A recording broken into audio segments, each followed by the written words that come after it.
Critic podcast. প্রথম বাইরে বাতাসটা আমার মধ্যে আসছে, আপনি অভিনয় না করলে অসুস্থ বোধ করেন মানসিকভাবে। গুটির জন্য সিলেক্ট হয়, খুব দুশ্চিন্তা রাখছিল ঢাকা প্রথম। তেমন হচ্ছে যে আমি চাকরির একটা কাজ শেষ করে 12টা বাজার মধ্যে আমি এতে গেছি। একসময় তো খারাপ ছিল, আমার শুনতে বসে কথা বলতে পারে না। চারপাশে যে নাসিরুদ্দিন খান, ইমতিয়াজ বসুন, আমি সব বাবা ইমতিয়াজ বসুন আমাকে ফোন দিল। Welcome to critic podcast. ভাইয়া কেমন আছেন? ভালো আছি। আপনাকে পেয়ে সত্যি বলতে ভীষণ রকম ভালো লাগতেছে, এবং আমরা যারা আউট অফ আমরা ক্যামেরার বাইরে যে কথাগুলো বললাম সেটা তো অভাবনীয়। দর্শক সেই কথাগুলো অবশ্য শুনতে পারবে না। তবে ভাইয়া আমি একটু অন্যরকম প্রশ্ন দিয়ে শুরু করতে চাই। হ্যাঁ, ধরেন অভিনয় তো আপনার আপাতত জীবন, আপাতত মস্তক বলতে গেলে থিয়েটার করে আপনার সবকিছু, আপনি 30টা বছর থিয়েটার করে গেছেন, আজকে আমরা আপনাকে পর্দায় দেখতেছি। আপনার জীবন আজকে যদি অভিনয় না থাকে তাহলে আপনার জীবনটা কিভাবে দেখেন? জীবন আছে, রং নাই, এরকম আর কি, মানে কালার ছাড়া লাইফ যেটা হয় আর কি, without colour life. Without colour, এটা হলে যেটা হয়।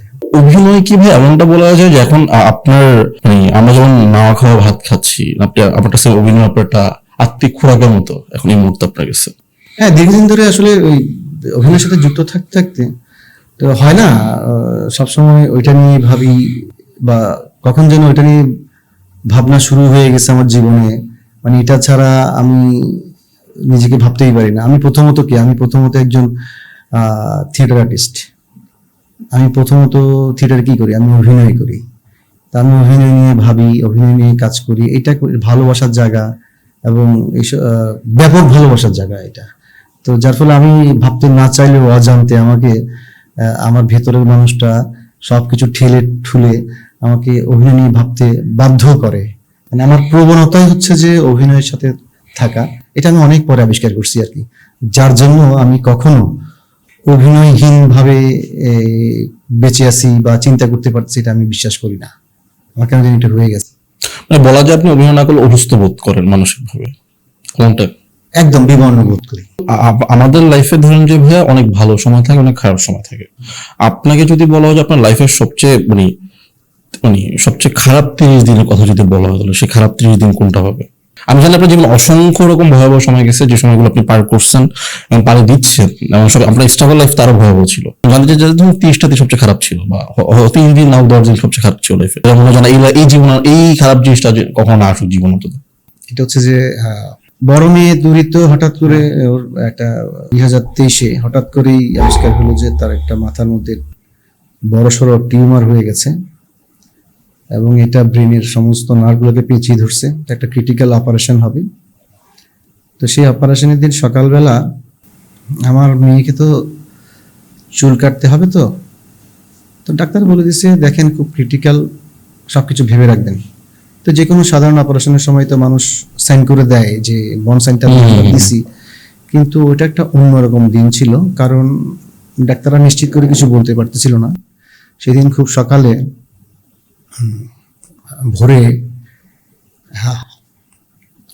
আমার মেয়ের চুলগুলা আমি হাসপাতালের বারান্দায় নিজের হাতে যখন কেটে ফেলছি, একদম চুলহীন করে ফেলছি আর কি, বেল্লু যেটাকে বলে, ওকে আমি বললাম মা তোকে বেল্লু করে দিচ্ছি। তখন ওর রোগ শোকের ব্যথা ভুলে গিয়ে, সামনে অপারেশনের এটা কথা ভুলে গিয়ে, সে কিন্তু তার চুলের শোকে কাঁদতেছিল। আর সেই একদম মানে একটা ভোর মাত্র, ভোরটা ফুটতেছে, কারণ আলো ফুটতেছে, নতুন একটা দিনের শুরু। মানুষজন নিচে দেখতেছি, মানুষজন হাঁটাচলা শুরু করছে, মুসলিমদের নামাজে যাচ্ছে, অ্যাপ্রন পরা নার্সরা তড়িঘড়ি করে ঢুকতেছে। তো এরকম একটা মোমেন্টে নতুন ভোরের মধ্যে আমি আমার মেয়েকে পাবো কি পাবো না জানি না, আমার চুলগুলা কাটতেছে, হাত কাঁপতেছিল, যে হ্যাঁ হাত কাঁপতেছে কিনা জানি না, ছুরিটা আমার বুকে যাচ্ছিল আর কি। মনে হচ্ছে যে আমার কলিজাটা আপনার কাটা হচ্ছে এই মুহূর্তে। ওই তৎক্ষণাৎ আমার ওয়াইফ দেখলাম, আমার মেয়ে কাঁদতেছে দেখে আমার ওয়াইফ চুল কেটে ফেললো, এরপর আমিও চুল কেটে ফেললাম, সবাই ডাব্বু। মানে আপনার ওই ইমোশনটা ভাগাভাগি করার জন্য যে ঠিক আছে তোমারও চুল না আমাদের সবার চুল। কারণ ও রোগ শোকের চেয়েও, কারণ ও তো ছোট, তো 13 বছর বয়স ছিল তখন, সরি তখন 11 বছর সামথিং, 12 বছর চলছিল। ও সবকিছু ছাপিয়ে চুলগুলোর খুব প্রিয় ছিল। তো ওইভাবে ওই সময় আসলে এই চুল কাটাটাই ওর জন্য বড় বেশি কষ্টদায়ক ছিল আর কি। আর আমাদের জন্য কষ্টদায়ক ছিল ডাক্তারদের অনিশ্চিত বাণীগুলা। তো কি কাটতেছি জানি না, স্রষ্টার সাথে কথা বলতেছি, ঘাটতেছি আর কি। একটু ইয়ে হয়ে যাচ্ছি আসলে, না, আমি মনে করতে চাই না কথাটা।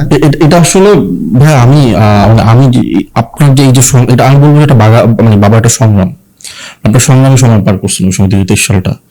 বরং আপনার ওই সময় যে ভয়াবহ ক্যান্সার আক্রান্ত বা এটা মরণ বিধি বলা যায়, বা যেটা এখনো ক্যান্সারটা পরে পাইছি। আচ্ছা। প্রথমত ওই দিনের সার্জারিটা 8 ঘন্টা সার্জারিটা সফল হয়েছে, আমি খুশি হয়ে গেছি। বায়োপসির জন্য পাঠাইছে, 7 দিন পরে শুনলাম যে এটা ফুল ক্যান্সার হয়ে গেছে, ব্রেন ক্যান্সার। তো মানে শেষ হইল না শেষ, খুশি হইতে গিয়েও আরো ভীষণ হতাশায় পড়ে গেলাম। তো এটা অন্য ঘটনা। এরপর আরো অনেক বিভৎস জার্নি আমার আছে, বিভৎস স্মৃতি আমার আছে। কিন্তু ওই দিনেরটা হচ্ছে যে মানে আমার স্রষ্টার সাথে আমার কথা হচ্ছে আর কি, ভাই এটা কি। হ্যাঁ, আমি এটা জানতে চাচ্ছিলাম যে তখন আপনি কি কন্ডিশন হচ্ছিল, মানে তখন কি আল্লাহর উপর আস্থাটা আরো বেড়ে গেল, নাকি মনে হলো না হতাশ, না আমার আসলে তখন বিশ্বাসটাকে উঠে গেল, বা কি তখন কন্ডিশন? আমি জানি না ওই আল্লাহর সাথে আল্লাহকে আপনি দোষারোপ আল্লাহকে আমি বুঝতেছি, আবার দোষারোপ করতেছিলেন না, হয়তো বুঝছি এটা কেন আমার সাথে কেন। আমি তো আমার জানা মতো আমি খুব কমন মানুষ, খুব কমন ম্যান। আমি খুব সাধারণ জীবনযাপন করছি, কোনো চৌকস লালসায় বা কোনো কিছুতে আমার মনে পড়ে না। এটা যাই হোক, আল্লাহ বিচার করবেন। আমি কখনো খুব খারাপ কিছু একটা করছি বলে আমার মনে পড়ে না। যা কিছু করছি আল্লাহ তুমি মাফ করে দাও আমার থেকে। অন্তত কারো তো যে বসে কারো ক্ষতি তো আমি করিনি, এটা তো মাথায় আসছে তখন যে হ্যাঁ মোটামুটি আমার জ্ঞান হতো, আমি এটা আমি করি নাই। হয়তো আমার মুখের কথায় অনেক কষ্ট পাইতে পারে, হয়তো আমার মানে নিজের অজান্তে কেউ দুঃখ পাইতে পারে বা আমি কষ্ট দিয়ে ফেলতে পারি, যেটা আমি বুঝি নাই। মানুষ যদি বুঝতে পারে এটা খারাপ কাজ, তাহলে সে তার ওটা করে না। হয়তো আমি বুঝি নাই, এরকম কিছু অজান্তে হইতে পারে আমার, বা আমার অজান্তে বলতে যে আমার লজিকের বাইরে হইতে পারে। আমার লজিক তো আমাকে এক ধরনের করে ভাবায় আসলে। তো আমি জানি না আসলে তখন। আর সেই সময়টা হয় কি, অনেকদিন আগে আমার একটা নাটক করছিলাম আমরা, ওই জাপল ছাত্রের নাটক। ওটা তো অস্তিত্ববাদ বলে একটা কথা ছিল আর কি। মানুষ মৃত্যুর সামনে দাঁড়িয়ে যখন আপনাকে বাঁচার জন্য শেষ মুহূর্ত, আপনি গুলি খাওয়ার আগ মুহূর্তে বা মরে যাওয়ার আগ মুহূর্তে আপনি কি ভাবেন, তখন আপনি সাদা। তখন আপনার কাকে বাঁচাবেন, কাকে ভালোবাসবেন, এত চিন্তা শুধু নিজেকে নিয়ে ভাবেন। তো ওই মুহূর্তে আমি মানে হয়তো আমি এমন ভাবতেছিলাম, তুমি এটা কি করলা, পৃথিবী ধ্বংস করলো, আমার মেয়েটা থাকুক, পৃথিবী ধ্বংস হয়ে যাক, পৃথিবী একদিকে আমি কোন দিকে, আমি সব কিছু ধ্বংস হয়ে যাক, কিন্তু আমি এটা কেন হবে, আমি এটা মানতেও পারতেছিলাম না, আবার অন্য কাছে চাচ্ছিলাম। মানে আমি এটা বুঝাই বলতে পারবো না এটা কি পরীক্ষা ছিল আমার কাছে। তবে 2023 আপনার এই ঘটনা ঘটে, 2024, 25, 26 মোটা দাগে 4 বছর বা 3 বছর একটা লং টার্ম সময়।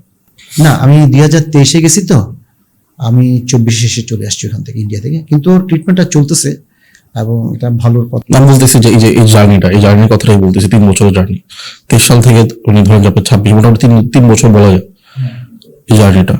তো আপনার একদিকে আপনার সন্তান, আরেকদিকে বলা যায় অভিনয়টা আপনার সন্তান সমতুল্য, বা আপনার প্রিয়সী, বা যে অনেক কিছু বলে বা লেখার বা তার কাজটাকে, বা আপনি যেটা বললেন যে আপনি অসুস্থ বোধ করেন অভিনয় না করলে।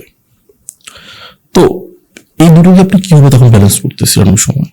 এক তো আপনার মেয়ে অসুস্থ, হসপিটালে বেড়ে শোয়া, মানে মরণবেধি ক্যান্সার, অপরদিকে আপনার অভিনয়, থিয়েটার। স্বর্গে গেল ধানমানে। আমি একটা কথা বিশ্বাস করি কি, আপনার ভিতর যদি একটা প্রচন্ড বাউল না থাকে, আপনি কখনো বাউল হতে পারবেন না। প্রচন্ড কবি হওয়ার একটা খিদা যদি আপনি না থাকে, কবি হতে পারবেন না। তা আমার ভেতর হয়তো বা ওই ধরনের একটা সর্বগ্রাসী ক্ষুধা ছিল, যার জন্য বারবার চাকরি ছেড়ে এসে আমি থিয়েটার করে গেছি। এমনকি আমার মেয়ের যখন কঠিনতম কেমন দিনগুলো যাচ্ছে, এর মধ্যেও আমি রাত জেগে ওখানে কি বলবো, আমি শুনছি নেটফ্লিক্স ওখানকার দেশের বাইরে বসে নেটফ্লিক্স দেখছি, আমি এটা দেখছি। দেখার মাধ্যমে আমি আমার ওই দেখছি না, আমি আসলে ক্যারেক্টার গুলোকে বোঝার চেষ্টা করছি। আমার দেখা হয় খুব কম, মানে আমার খিদা অন্য জায়গায়। আমি একটু অভিনয়ের জায়গাগুলোকে ধরতে চাই। আমি অনেকদিন পরে আসলে আমি ভিজুয়াল মিডিয়ায় আসছি, তো ভিজুয়াল অ্যাক্টিংটা একটা আলাদা সায়েন্স। যেহেতু আমি পিছায় আছি, তা আমাকে গোগ্রাস সেগুলো গিলতে হইতো। তা আমি দেখলাম ওইখানে গিয়েও কিন্তু আমি মানে একটু দেখছিলাম আমি বিভিন্ন ওয়েব সিরিজ গুলা, বিভিন্ন সিনেমাগুলা, বিভিন্ন পারফরমেন্সের সবকিছু আমি দেখছি। কিন্তু আমার মেয়ে পাশে আছে, ওর সিটের নিচে বসে আমি হয়তো একটা বেড নিয়ে বসে আমি দেখছি। যদি একটা রুমের ভিতর আমরা, ওর লাইটটা যেন ওর ওদিকে না যায়, এভাবে চেপে আমি দেখছি ইয়ারফোন দিয়ে। তো হয় না মানে কাকে মানে ঠিক আছে, এমন হতে পারতো যে আমি হয়তো অভিনয় ফিরতাম না, আর আমি কিন্তু একটা আনুষ্ঠানিক ঘোষণা দিছিলাম আমার ফেসবুক পেজে যে হয়তো বা আমার আর ফেরা হবে না। তো পরের দিন আমার মেয়ের এই অসুস্থতার কথাটা প্রকাশ পাওয়ার পরেই আমি বলেছি যে আমার তো একটা লম্বা জার্নি পাড়ি দিতে হবে মেয়েকে নিয়ে। হ্যাঁ, আমি একটা আফসোস করে একটা পোস্ট দিয়েছিলাম, পরে দেখলাম সমস্ত পত্রিকার মধ্যে ছাপাই টাপাই একটা একাকার করে ফেলছে যে আর ফিরবেন না উনি। তো সবাই আমার জন্য শুভকামনা আছে, উনি যেন ফিরতে পারেন। তা আমিও দেখলাম আমার ভেতরে আসলে মানে মানে হয় না ওই ঠিক আছে আগুনে পড়তেছে ঠিক আছে, তারপরে কোথাও যেন আমার মনে একটা বাঁশি বাজতেছে। তো কোনোটাই কোনো অংশে কম না, দুটাই আত্মার জিনিস। আপনি তো মানে পুরোস্ত বলছে থিয়েটারের মানুষ, আপনার 30 বছর জীবন থিয়েটারে পার হবে না, একটা থিয়েটার। আমাদের বাংলাদেশে বা ইন্ডিয়ায় এখনো আমরা দেখি যে এখন থিয়েটার দেখে মানুষ, টিকিট কেটে যায় থিয়েটার দেখে বা, কিন্তু আমাদের আপনি তো শখ ছিল না আপনি পর্দায় আসবেন, আপনার তো ইচ্ছাটা ছিল না, আপনি চেয়েছেন যে আমি থিয়েটারটাই করে যেতে চাই। তো এখানে নিশ্চয়ই সবচেয়ে বড় সমস্যাটা ছিল যে আপনার আর্থিক সমস্যা, যে থিয়েটার করে হয়তো বা অভিনয় ক্ষুধাটা মেটানো যায় কিন্তু পেটের ক্ষুধাটা মেটানো যায় না। তো আমি আপনার সিনেমা জগতে আসতেছি, আমি বলতে চাচ্ছি ধরুন যে বাংলাদেশে কেন মানে এই জিনিসটা এখনো হয়ে উঠলো না, যেখানে আমরা দাবি করি যেটা বাউলের দেশ, আমরা দাবি করি যেটা মানে এখানে শিল্প সাহিত্য সংস্কৃতি, এবং চিটাগং শহরটা তো সে জায়গায় অনেক মানে রমরমা বা বর্ণিল।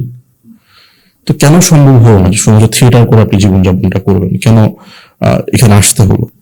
শুধু বাংলাদেশের না, এটা আসলে পৃথিবীর অনেক জায়গায় থিয়েটারটা এখন একটা প্রায় ক্ষয়িষ্ণু একটা শিল্প মাধ্যম। হ্যাঁ, কিছুটা ব্যতিক্রম আছে ইউরোপে বা আমেরিকায়, ওইসব জায়গার মধ্যে অনেক কনসিয়াস মানুষ থাকে, তারা রিয়েলিস্টিক পারফরমেন্সগুলো দেখতে চায়, রিয়েল পারফরমেন্সটা দেখতে চায়। তো ওইসব জায়গা থেকে হয় কি ওখানে অনেকগুলো দর্শক থাকে, তারা পৃষ্ঠপোষকতা দেয়, তারা দেখতে চায় হলে গিয়ে, তাদের এখানে টিকিট পাওয়া যায় না, তাদের পারফরমেন্সগুলো খুব ভালো হয়। আমাদের এখানে যেটা হচ্ছে যে আমাদের এটা আসলে মানে প্রফেশনালিজমটা গড়ে ওঠে নাই কখনো থিয়েটার নিয়ে।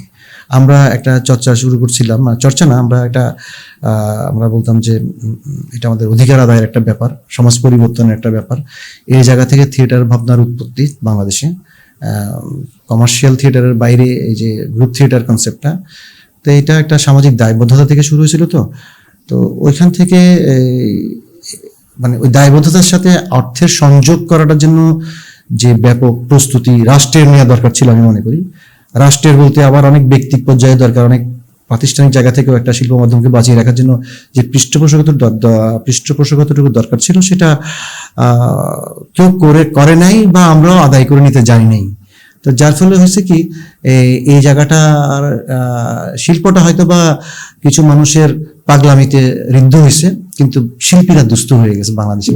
এটা করে আসলে খাওয়া যায় না। ও ছেলে কি করে, থিয়েটার করে, তাহলে আর কি করে, খাওয়ার জন্য কি করে, এই জায়গাটায় চলে আসছে। এটা আসলে বলতে গেলে এটা এখন মানে কর্মক্ষেত্র হয়ে উঠতে পারেনি এখনো, এটাই তো বিষয়টা যে এটা থিয়েটার কর্মক্ষেত্র হয়ে ওঠার মতো জায়গা উপমহাদেশের কোথাও হয়ে ওঠার মতো খুব কমই জায়গা হয়েছে, আসলে এটা হয়ও না, এটা পৃষ্ঠপোষকতা লাগে।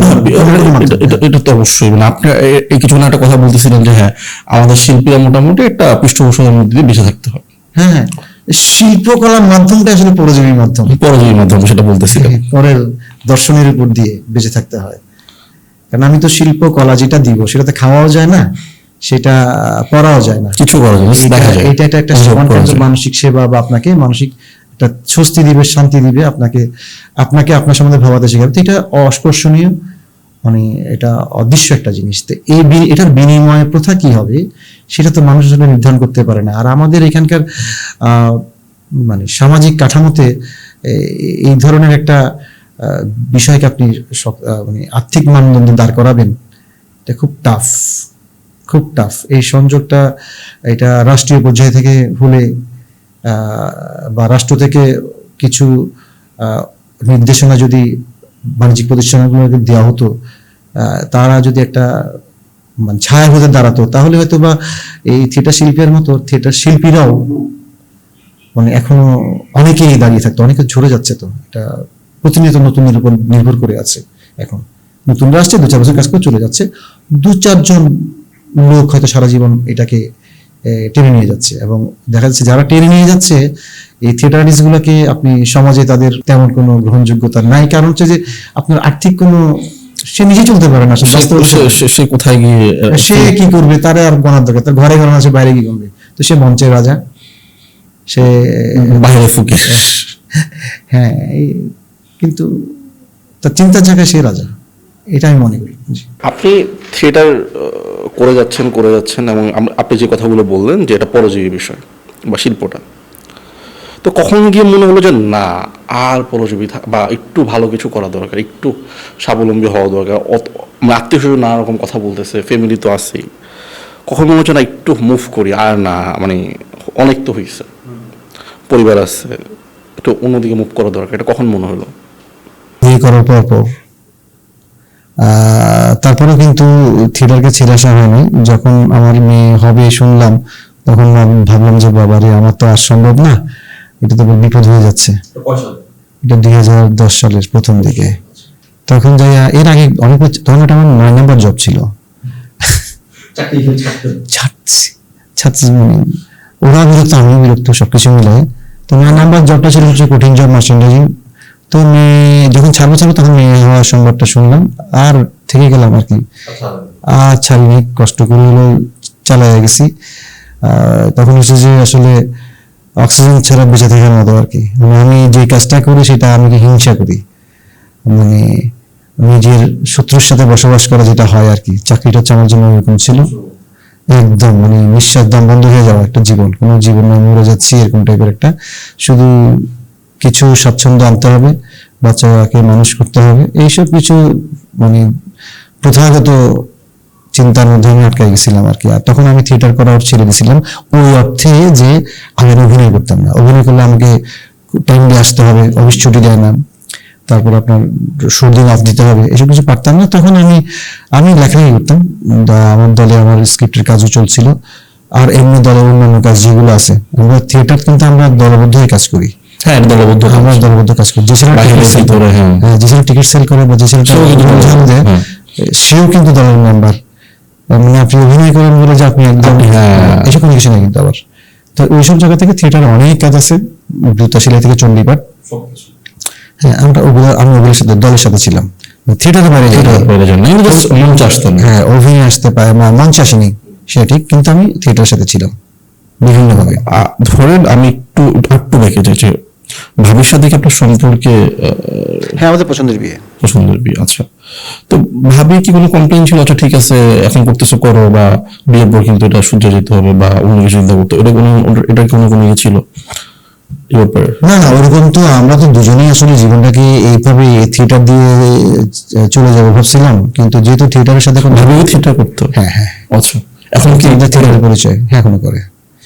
তো মধ্যে আমরা অনেকদিন গ্যাপ, আমি যতদিন গ্যাপ দিচ্ছি ততদিন সেও গ্যাপ দিছে। আচ্ছা, তো এখন যখন থিয়েটারের সাথে অর্থের যোগাযোগটা নাই বা এই চট্টগ্রামে, তো আমরা তখন আমাকে বাধ্য হয়ে জব নিতে হলো, সেও টুকটাক জব করার চেষ্টা করলো, সেও একটা টিচিং প্রফেশনে আছে, তো সেও দল থেকে কিছুটা দূরে থাকলো, শুধু দলের কাজ করলো আর কি, কিন্তু অভিনয় থেকে, মঞ্চ থেকে একটু দূরে থাকলো।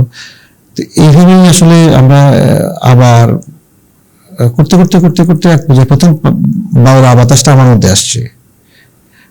আমি যখন প্রায় 12 বছর মার্চেন্ডিং করে ফেলছি, এর মধ্যে যখন আবার আমার কিছু ঘাত প্রতিঘাত গেল, আমি করোনার পরেই আমি তখন আবার মঞ্চে কাজ করা শুরু করলাম। সম্ভবত নাটকটার নাম ছিল অ্যাজ ইউ লাইক ইট, অসীম দাস ওনার নির্দেশনায়। তো ওটা দিয়ে কামব্যাক করলাম। ওই যে বললাম না, আপনার পাগলকে শাকুন নাড়াতে নাই, তবে নিজেকে যখন একটু নাড়া দিচ্ছি দেখলাম যে আমি এখন সর্বত জড়াই যাচ্ছি, এই আর কি। এখান থেকেই আবার পরে ভিজুয়াল মিডিয়ার ডাকাডাকি আসলো, তখন দেখলাম আমি ওদিকে ব্যস্ত হয়ে গেলাম, অভিনয়ের সাথে আছি। মিডিয়া তখন আপনাকে স্পেসিফিক মানে আপনার তখন ঢাকা যেতে হচ্ছিল, তখন কি আপনার মোটামুটি সবকিছু নিশ্চিত যে হ্যাঁ আমার এবার হাতে কাজের সঙ্গে ঢাকা যাচ্ছি, এরকম কিছু না? এরকম তো না। আমি আসলে যখন চিটাগাং কাজ করছি, তখন আমাকে চিটাগাংয়ের ছেলেরা, যারা ইয়াং ছেলেরা যারা টুকটাক কিছুটা বানাতে চাচ্ছে চিটাগাংয়ের মধ্যে থেকে, তখন তারা এসে বারবার খুব রিকোয়েস্ট করলো যে ভাই আপনার চারপাশে যে নাসিরুদ্দিন খান, ইমতিয়াজ বসু, ওনারা সবাই খুব ভালো কাজ করছে, আপনি তো ওদের সাথে কাজ করতেন, আপনি কেন দূরে সরে গেলেন, আপনি মঞ্চ করতে না পারেন, ভিজুয়াল মিডিয়ায় কাজ করেন, এখানে এত সময় দিতে হচ্ছে না আপনাকে, তারপরে সময় দিতে পারবো না। তো তখন তাদের সাথে আমি একটা লিখিত চুক্তিতে চলে গেলাম, অলিখিত চুক্তিতে। সেটা হচ্ছে যে আমি শুক্রবার ফ্রি থেকে শুক্রবার আমি অভিনয় করবো। তো আমার নাম হয়ে গেছিল চাকরি ভাষায় শুক্রবার আর্টিস্ট। শুক্রবার চার্ট। তো এই কাজগুলো করতে করতে, শুক্রবার আর্টিস্টের কাজগুলো করতে করতে করতে করতে এক পর্যায়ে আমার মানে অনেক শুভাকাঙ্ক্ষী দাঁড়াইলো, যারা খুব পুশ করতে লাগলো যে তুমি চলে যাও ঢাকায়। ওইখানে ঢাকা থেকে কিছু কাজের অফার টফার আসতেছিল। তখন আমি ঢাকা যাই বলতে ওটা আমি ঘাত প্রতিঘাতের মধ্যে দিয়ে যাই। এটা একটু বিস্তৃত গল্প করতে হবে। সেটা হচ্ছে যে আমি যখন চাকরি করছি, আমার প্রথমে অ্যাক্সিডেন্ট করলাম, একটা রোড অ্যাক্সিডেন্ট করার পরে 2 মাস পরে আমি করোনায় পড়লাম। করোনায় পরে উঠে আসার পরে চলবে আমার তখন শুরুতে যদি আমি ফ্লোতে থেকে যেতাম তাহলে এখনো হয়তো আপনার কষ্ট হইতো, মানে কষ্ট হতো না, আমি আসতাম, ওইটা বলতেছি না। আমি চিটং বলে, আমি চিটং বললে আমি একটু নরকম করি। মানে আপনি তো চিটং দেখছেন, এই জিনিসটা আপনি দেখেন না চিটং এ। আমাদের আমার কাছে একটা এই আসছে না, ধরনের নেই। কিন্তু হ্যাঁ ওদের সাথে আমি কথা বলতে গেলে আমি কথা বলে আরাম পাইনি।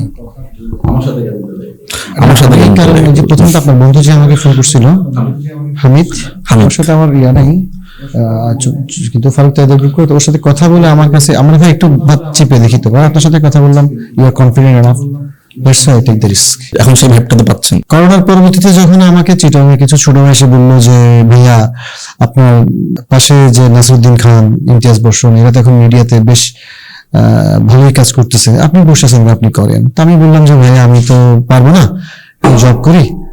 তো ওদেরই একজন সাইমন ইফতেখার আহমেদ সাইমন বলে যে তারা বেশ ফ্রাইডেতে করেন। তা আমি রাজি হলাম, আমার নাম হয়ে গেল শুক্রবার জয়েন্ট। আমার কিছু কাজ জমে গেল, ওইটা ঢাকায় বিভিন্ন জায়গায় যাওয়ার পরে অনেকে আমাকে বললো যে তুমি চলে আসো, অনেক শুভাকাঙ্ক্ষী আমাকে বললো তুমি চলে যাও ঢাকায়। তো আমি এর মধ্যে আমার কিছু চাকরির সংঘাত হয় বলতে আমি চাকরি মনোযোগ দিতে পারতেছিলাম না। আমি আগে চাকরিটাও ছেড়ে দিছি, আমার 11 নম্বর জবে আসছি মার্চেন্ডাইজিং এ।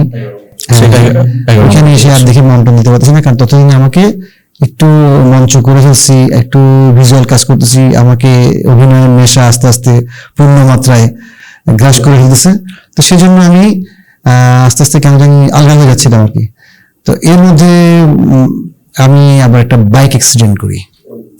বাইক অ্যাক্সিডেন্ট করে আমার অবস্থা খুব খারাপ হয়ে যায়। তা এইসব কিছু মিলায় তখন আমি চিন্তা করলাম যে মনে হয় আমার ভাগ্য চাচ্ছে যে আমি আবার ব্যাক করি, এই গত প্রায় 1.5 যুগ যেটা করলাম এটা না করি, এই প্রফেশনটা মার্চেন্ডাইজিং না থাকি। তো আমি তখন ঢাকায় আসবো করতেছি। তো এর মধ্যে নাসির ভাই খুব বললো আয়। আমি যখন ডিসিশন নিলাম যে আমি ঢাকা যাব, তখন আমি মানে চাকরিটা ছেড়ে দিছি, আমার ঘরে বলে নেই।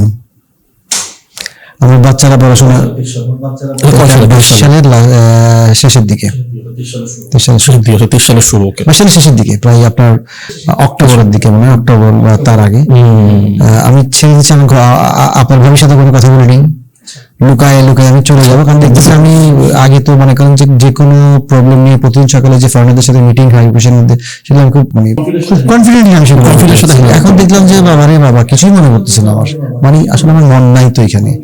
আমি দেখলাম ফাইল নিয়ে কথা বলতে পারতেছি না, এক্সটার্নাল নাম ভুলে যাচ্ছি। আগে আমার কম্পিউটার ডাকতো, যে রাফি ভাই বেশ কম্পিউটারের মধ্যে সবকিছু মনে রাখতে পারে, কোথায় কোন লাইনে কি ঝামেলা, কোন প্রোডাক্টে কোন আইটেমে কি ঝামেলা সব বলতে পারতো, সলিউশন সহ। এখন থেকে আমি পারতেছি না, আমার ইভেন তো আমার জুনিয়র নাম সহ ভুলে যাচ্ছি। তো তখন তো আসলে আমি থাকা কোনো মানে হয় না, বুঝলাম যে আমাকে গ্রাস করতেছে, আমার ভেতরে যে একটা পূর্ণ মাত্রায় মানে আপনার আছে সেটা আমাকে আর মার্চেন্ডাইজের হতে দিচ্ছে না। আমার তখন এজ অনেক হয়ে গেছে, অলমোস্ট 40 ক্রস করে ফেলছে বা 43-4 এরকম। তো তখন আমি যখন সবকিছু নিয়ে চিন্তা ভাবনা করে যখন আমি ঢাকার দিকে যাচ্ছি 22 অক্টোবরের দিকে বোধহয়, তো আমি যখন ঢাকা একটা বাসা নিলাম যে নিকুঞ্জে, আমি ওখানে যে উঠবো, ঘরে কাউকে কিছু বলি নাই, আপনার ভাবে কিছু বলি নাই, সোজা চলে গেছি। যাত্রাপথে ওই অভিনেতা ইমতিয়াজ হোসেন আমাকে ফোন দিল, শুনছে কোথাও আপনি কোথায় যে আসতেছেন, আমি ঢাকা আসতেছি। কোথায় উঠতেছেন, কেন আসতেছেন? অভিনয় করতে আসতেছি। কোথায় উঠতেছেন? এই নিকুঞ্জে। আমি কি মরে গেছি? আপনি আমার এখানে উঠবেন, হ্যাঁ আমার এখানে উঠবেন। এসে সাথে রীতিমতো অনেক রাগ অভিমান দেখাচ্ছে, পরে আমি তার এখানে উঠলাম। ওঠার পরে এই যে আমি অক্টোবরের দিকে উঠলাম, নভেম্বরের দিকে দুই একটা নাটকের কাজ করতে গিয়ে দেখলাম না মোটামুটি ঢাকার মধ্যে আমার রিয়েকশনটা ভালো পাচ্ছি। আমি একটু ছোট বলি যে আপনি যেদিন রাতে প্রথম ঢাকা গেলেন সেদিন তো আপনি ওই পুরো রাত থেকে তো আপনি ইমতিয়াজ বর্ষণের সেদিন ভোর থেকে ভোর থেকে। আচ্ছা, তো ওই রাতটা নিশ্চয় খুব দুশ্চিন্তার রাত ছিল, ঢাকার প্রথম রাতটা। ওই রাতে আপনার থিঙ্কিংটা কি ছিল, যে কি চিন্তা করতেছিল, মনে মনে কি চিন্তা চলতেছিল, যদি এখানে যদি না হয় তাহলে কি হবে? বা অবশ্যই দুশ্চিন্তা কাজ। আমি জানি যে অনেক স্ট্রাগল যাবে, থাকার জায়গাটা অনেক কঠিন, আমি আসলে টিকতে পারবো কিনা, অনেকে তো টিকতে পারে না।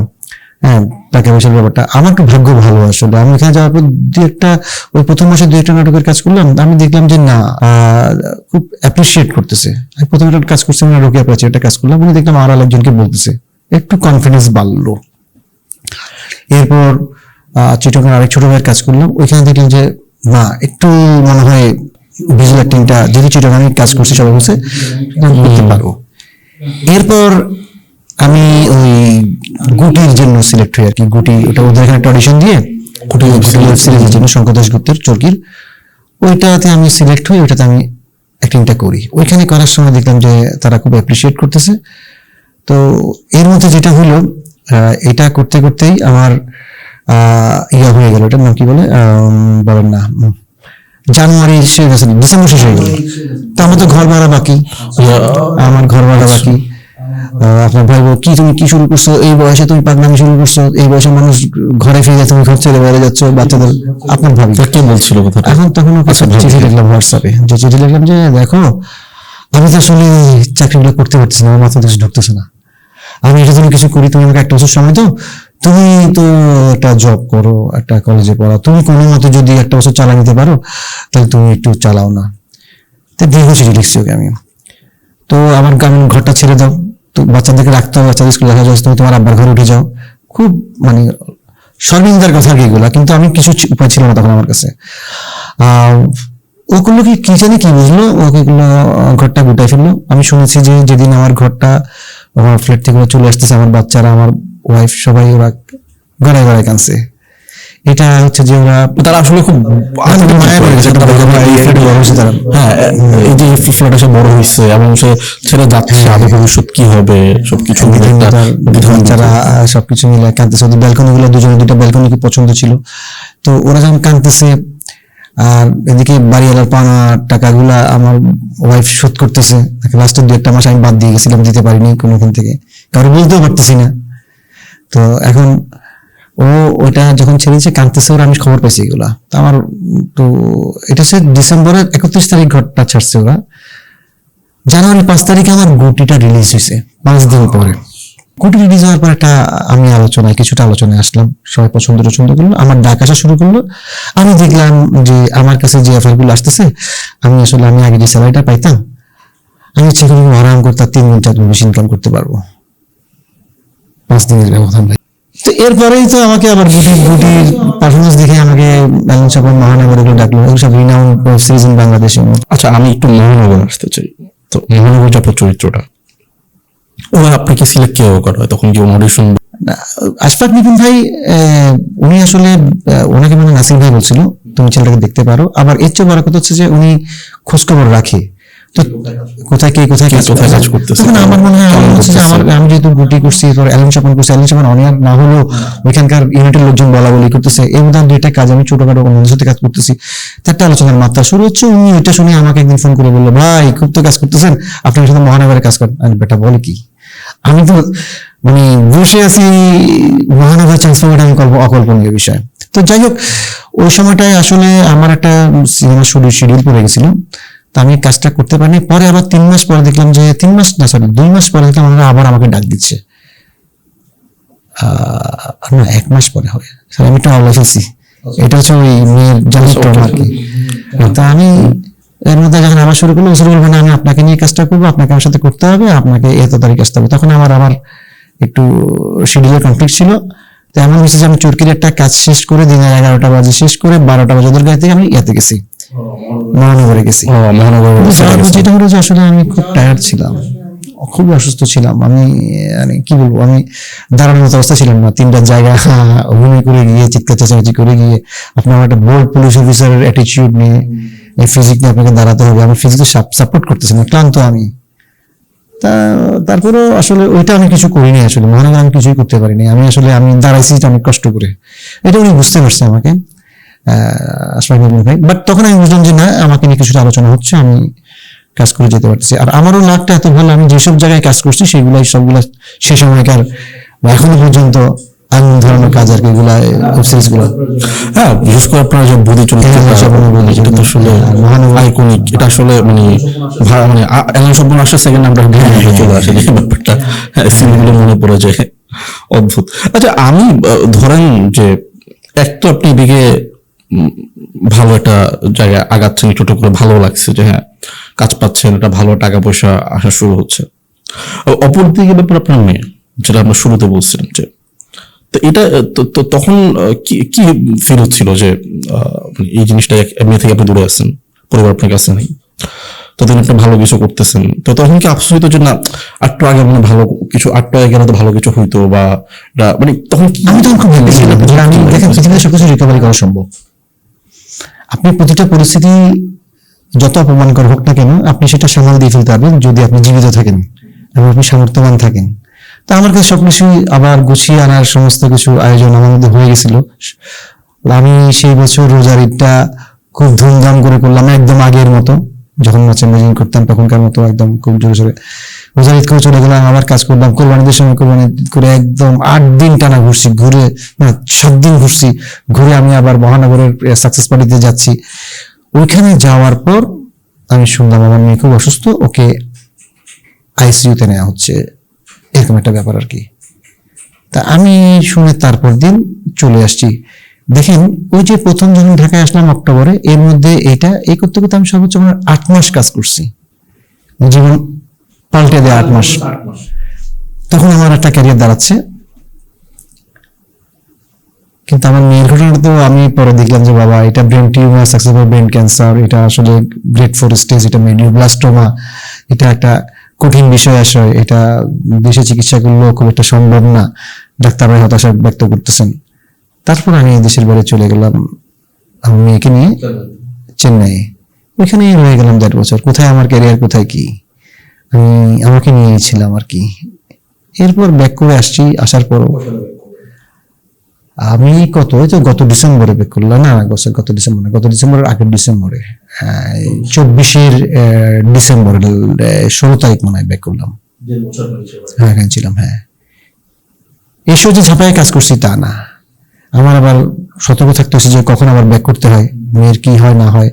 তা একটু রয়ে শোয়ে খুব নিকটবর্তী কাজগুলো আনেছি। হ্যাঁ, খুব সবগুলো কাজে যায়নি, মনে করেন 1 মাস পরে শিডিউল ওটাতে যেতে পারিনি। আগামী 2-4 দিনের মধ্যে 2-4টা ছোটখাটো কাজ হবে, ওগুলোতে গেছি, মানে যাতে 2-4 দিন ফ্রি থাকতে পারি, ধুম করে যেমন ফ্রি যেতে পারি। আপনি তো আবার মুভ করতে পারেন। রিসেন্টলি গত কয়েক মাস আগে থেকে আমি আবার একটু ভাবলাম যে না, এবার আমি পুরো দমে কাজ করি, সিরিয়াস ভাবে একটু। এই হচ্ছে আমার অবস্থা। ধরেন যে এই যে আপনার চরকিতে বা আপনার যে হইচই, আপনার মহানগর, ওপার বাংলা দর্শকও তো আপনাকে দেখতেছে, তো ওদিক থেকে রেসপন্স কেমন পাচ্ছেন? বা ওই বাংলা আমি তো উড়িষ্যা থেকেও মেসেজ পেয়েছি, কলকাতা থেকেও পেয়েছি, আর দেশের মানুষের অসংখ্য মেসেজ তো আমি পাইছি যে আসলে ওগুলোর সাথে আমি তো অভ্যস্ত না, মানে এই ধরনের জীবনে আমি হঠাৎ, মানে আমি থিয়েটার করতাম 200 জন দর্শক, তারাই অ্যাপ্রিসিয়েট করতো, তারাই জড়াই ধরতো, বা তারা কথা বলতো, লাইভ ছিল, এইভাবে মনে করেন একটা কাজ করে যাওয়ার 3 মাস পরে হঠাৎ করে লোকজন যাদের থেকে বলা শুরু করতেছে, চেনা শুরু করতেছে, এটা একটু অন্যরকম অনুভূতি ছিল আর কি, একটু অন্যরকম, অনেক আনন্দের। হ্যাঁ, আচ্ছা, আমি এটা কি বলা যাবে কিনা জানি না, যে আপনার প্রথম যখন ঢাকা কমার্শিয়ালে কাজ শুরু করেন, হয়তো বুড়ির কথা যদি বলি, যে বা যে কোনো হয়তো আপনাদের চুক্তি থাকতে পারে বা জানি না, তারপর প্রথম রেমুনারেশন কত ছিল?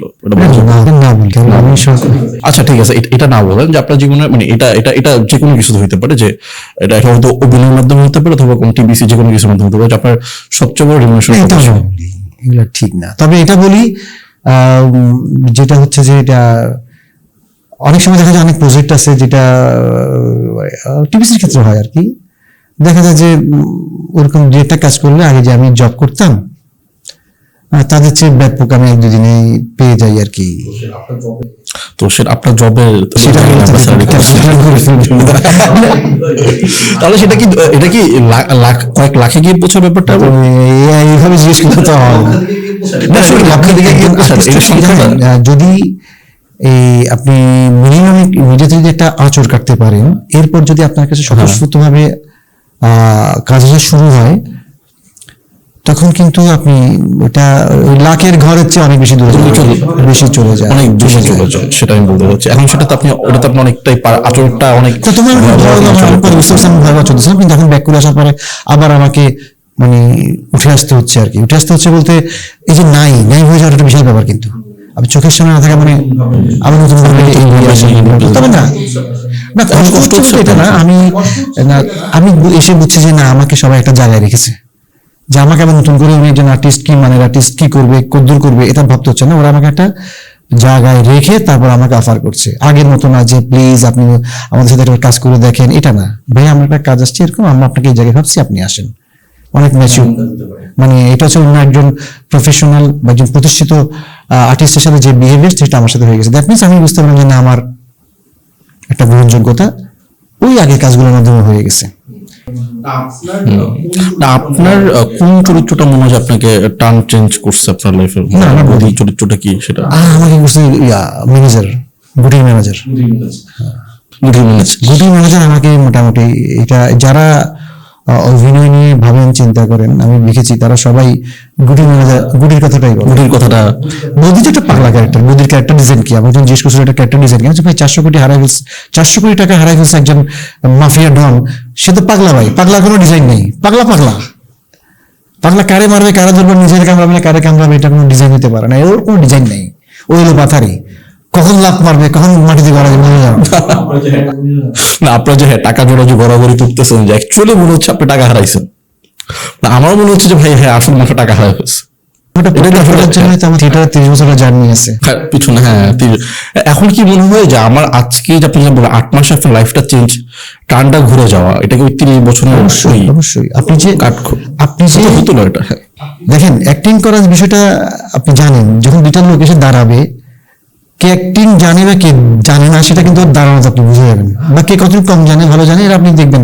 অনেকে দেখবেন যে ক্যামেরা খেয়ে ফেলতেছে, মানে ওর তাকাই থাকতে ইচ্ছা করতেছে, ক্যামেরা এমন ওর দিকে বারবার ক্যামেরা ঘুরাচ্ছে, ছাড়তে চাচ্ছেন। ক্যামেরা হয় না, ভালো লাগার জায়গা দিকে তো মনে বেশি তাকান। 20টা ফুল আছে, যে ফুলটা সবচেয়ে বেশি ভালো লাগছে আপনার কাছে, আপনি কিন্তু ওটার দিকে বেশি বারবার লোক যাবে আপনার, ঠিক আছে না? এবার হচ্ছে এই এখন মানে আপনার থিয়েটারে দাঁড়ানো শেখায়, থিয়েটারে আপনি ক্যারেক্টারটা কিভাবে ডিজাইন করবে শেখায়, থিয়েটারে আপনি ডাইরেক্টর মডুলেশন কিভাবে সেটা শেখায়, মানে ক্যারেক্টার ইনার সাইকোলজি, তো তার আউটসাইড মেন্টালিটি, তার আউটলুকিং, তার কি বলবো এটাকে বিজনেস, মানে মুদ্রা দোষ যেগুলো কি হতে পারে, এই সব কিছু মিলাই আপনি যে একটা ডিজাইন করে এটাকে ফেলবেন, ওই চরিত্রটা আপনি যে না, সেটা হয়ে ওঠার জন্য থিয়েটার। এখন ধরেন যে মাঝে মাঝে আপনি তো এখন অনেক সিনিয়র আর্টিস্টদের সাথে কাজ করতেছেন, নাম বলে দরকার, আপনার মনে হয় না যে সিনিয়র হ্যাঁ ঠিক আছে, কিন্তু খুব কাঁচা, মানে মনে হতো যে আমি ওই জায়গায় ওনার জায়গায় বসে আমি খেয়ে ফেলতে পারতাম জায়গাটা, এরকম মনে হয়? ওইভাবে সরাসরি বলাটা ঠিক না, তবে আমার কাছে যেটা মনে হয় কি, মঞ্চবিজ্ঞান আর ভিজুয়াল অ্যাক্টিং, এই দুটার পার্থক্য অনেক। একটা লাউড, একটা একটু অতি উচ্চকিত, আর ভিজুয়ালটা হচ্ছে যে আসলে নো অ্যাক্টিং, কোনো অ্যাক্টিং করবেন না আপনি, বাট লিটল অ্যাক্টিং। আপনি যে চোখটা এখন একটু বললেন না, ওইটা কিন্তু ক্যামেরা এত বড় করে দেখা যাবে ফাঙ্গল। তো এই ডিফারেন্সটা বুঝে অ্যাক্টিং করতে পারাটা হচ্ছে যে ভিজুয়াল অ্যাক্টিং এর মূল গুণ। তো যার ফলে অনেক বড় বড় মঞ্চ আর্টিস্ট আছে যারা কিন্তু ভিজুয়ালি যে খুব একটা ভালো বলবো না, খুব একটা মানে আলোচনায় আসে না আর কি, ভালো করে সবাই, কিন্তু আলোচনায় আসে না, কারণটা হচ্ছে যে ওটা মনোগ্রাহী হচ্ছে না, ভিজুয়ালি যে ক্যামেরায় বোঝা যাচ্ছে না, ক্যামেরা ভালো লাগছে না। ক্যামেরা যদি ধরে ফেলে, যে আমি শুনছি যে ক্যামেরা যদি অতিরিক্ত অভিনয় করে, ক্যামেরা ধরে ফেলে, ক্যামেরার সামনে অভিনয় করা যায় না। আপনি মনে করেন ডেনজেল ওয়াশিংটনকে দেখছেন না, মর্গান ফ্রিম্যানকে দেখছেন না, ইরফান খানকে দেখছেন না? ওরা অনেকগুলো কথা ছিল, ওদিকে কেমন তাকাইছে, তাকাইছে হচ্ছে, ও এক দেশে তাকায়, ওরা তো একটুখানি তাকাইছে, একটুখানি যে তাকাইছে এটা অনেক কিছু প্রকাশ করে ফেলছে। আরেকজন দেখবেন অনেক দাঁত মুখ খিচাইয়ে অনেক কিছু করার চেষ্টা করছে, কিন্তু ভাল লাগতেছে না, হচ্ছে না। হচ্ছে তো কিছু একটা, এটা তো খালি চোখে ভালো লাগে, কিন্তু কেমন হচ্ছে না। এই জন্য নো অ্যাক্টিং সায়েন্সটা আপনার ইয়ার মধ্যে যেটা ভিজুয়াল, এটা আমি কিন্তু ভিজুয়ালে খুব নতুন মানুষ, আমি আমার মতো করে বলছি, আমার বলাগুলো ভুল হয়ে যাবে। না ফরেন যে মঞ্চ করে আসার পর তো বোঝা যায় অভিনয়টা অ্যাকচুয়ালি কি, মানে আপনি দেখে তো বুঝতে পারবেন, মাপকাঠি তো দাঁড় করানো আছে, হ্যাঁ এটা কি হচ্ছে, এটা কতটুকু গ্রেড, এই গ্রেডে অভিনয় বি গ্রেডে বোঝা যায়, এটা মাপকাঠি তো আপনার আছে, আপনি সেটা বুঝেন।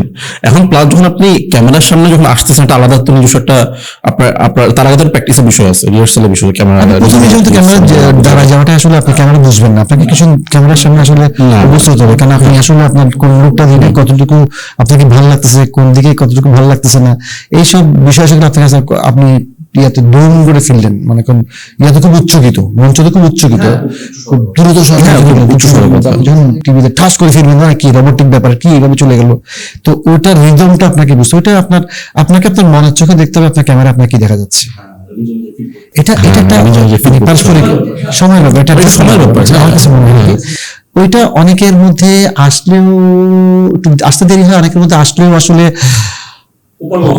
দেখেন অনেকজন খুব ভালো কিন্তু ফুটবল খেলতে পারে না, ব্যাপারটা হচ্ছে পৌঁছতে পারে, সে ডিরেক্টর কিন্তু অভিনয় বুঝে, বাহুবলীর ডিরেক্টর দেখছেন আমরা আলোচিত সিনেমা, তো তো রাজা মরিনাই খুব ভালো অভিনয় করে, সে অভিনয় করে দেখায়, আমি সিনেমা দেখা যায় সে কিভাবে অভিনয় করতে হবে সে দেখায়, তখন ওই অভিনেতারা বলে যে প্রভাস বলে যে মানে আমাদের ডিরেক্টর তো ডিরেক্টর সবচেয়ে ভালো অভিনেতাও, সে দেখা দিচ্ছে সিনটা আমি অ্যাকচুয়ালি কিভাবে করবো, তো ওই তার ভিতরে অভিনয়তা থাকে, কিন্তু তার ওই যে সে ক্যামেরা তো সেটা তাকে হয়তো নিচ্ছে না, এই জন্য সে অভিনয়টা করাচ্ছে অন্যকে দিয়ে।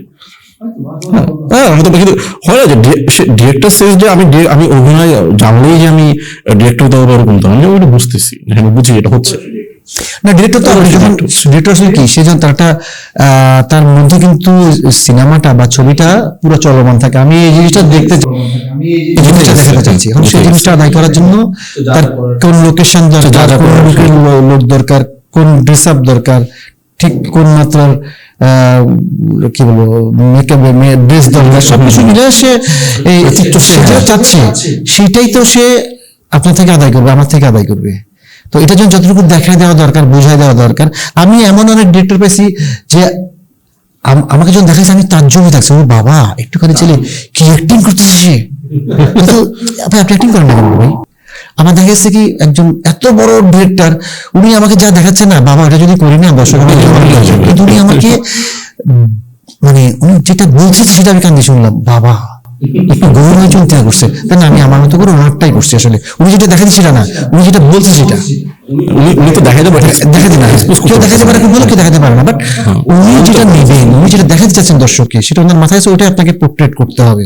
উনি সেটা মুখে পারুক বুঝাইয়া বা ইয়াতে পারুক, দেখাইয়া পারুক, আপনাকে সেটা আদায় করে নিবে। তো সেই জন্য ডিরেক্টর অনেক বড় বিষয় হয় আমার কাছে মনে হয়, অনেক বড় বিষয়, ওর অনেক টেকনিক্যাল নলেজ লাগে, ওর অনেক গল্পের গভীরতা বোঝার ব্যাপার স্যাপার আছে, মানে ক্যারেক্টার গুলোকে ধরার বিষয় আছে, ওনার সবগুলো দেখতে হয়, সমস্তটা তার অভিনেতা সে সূত্রে একটু একটা পার্ট করে। হ্যাঁ, তো সেই জায়গা থেকে মানে আমি মনে হয় যে একটু অনেক বড় বিষয় আর কি ডিরেক্টররা। আমি এটা বলতেছি যে উইদাউট মেনশন যে এখন কি ফিল হয় যে এক সময় মানে তারা মানে আপনার মানে ভিজুয়ালি আসার আগে আপনি হ্যাঁ একটা পরিবর্তন তো আসে, মনে করেন যে আপনার একটা ভাতিজা বা আপনার বড় ভাই বা আপনার ছোট ভাই ন্যাশনাল ক্রিকেট টিমের মধ্যে চান্স পাইলো, তোর প্রতি আপনার একটা একটা একটা এক্সট্রা ভালো লাগা কাজ করবে না? করবে, কিন্তু একসময় সে আমি তো তাকে বকা দিচ্ছেন ভাই, তুই খেলার পড়ালেখা কিছু নাই, দিনটা তুই ফুটবল, এটা কিভাবে ফিল করে এই মানুষটা তো আমার সময় করছিল। হ্যাঁ, কিভাবে ফিল করি বলতে আসলে আমি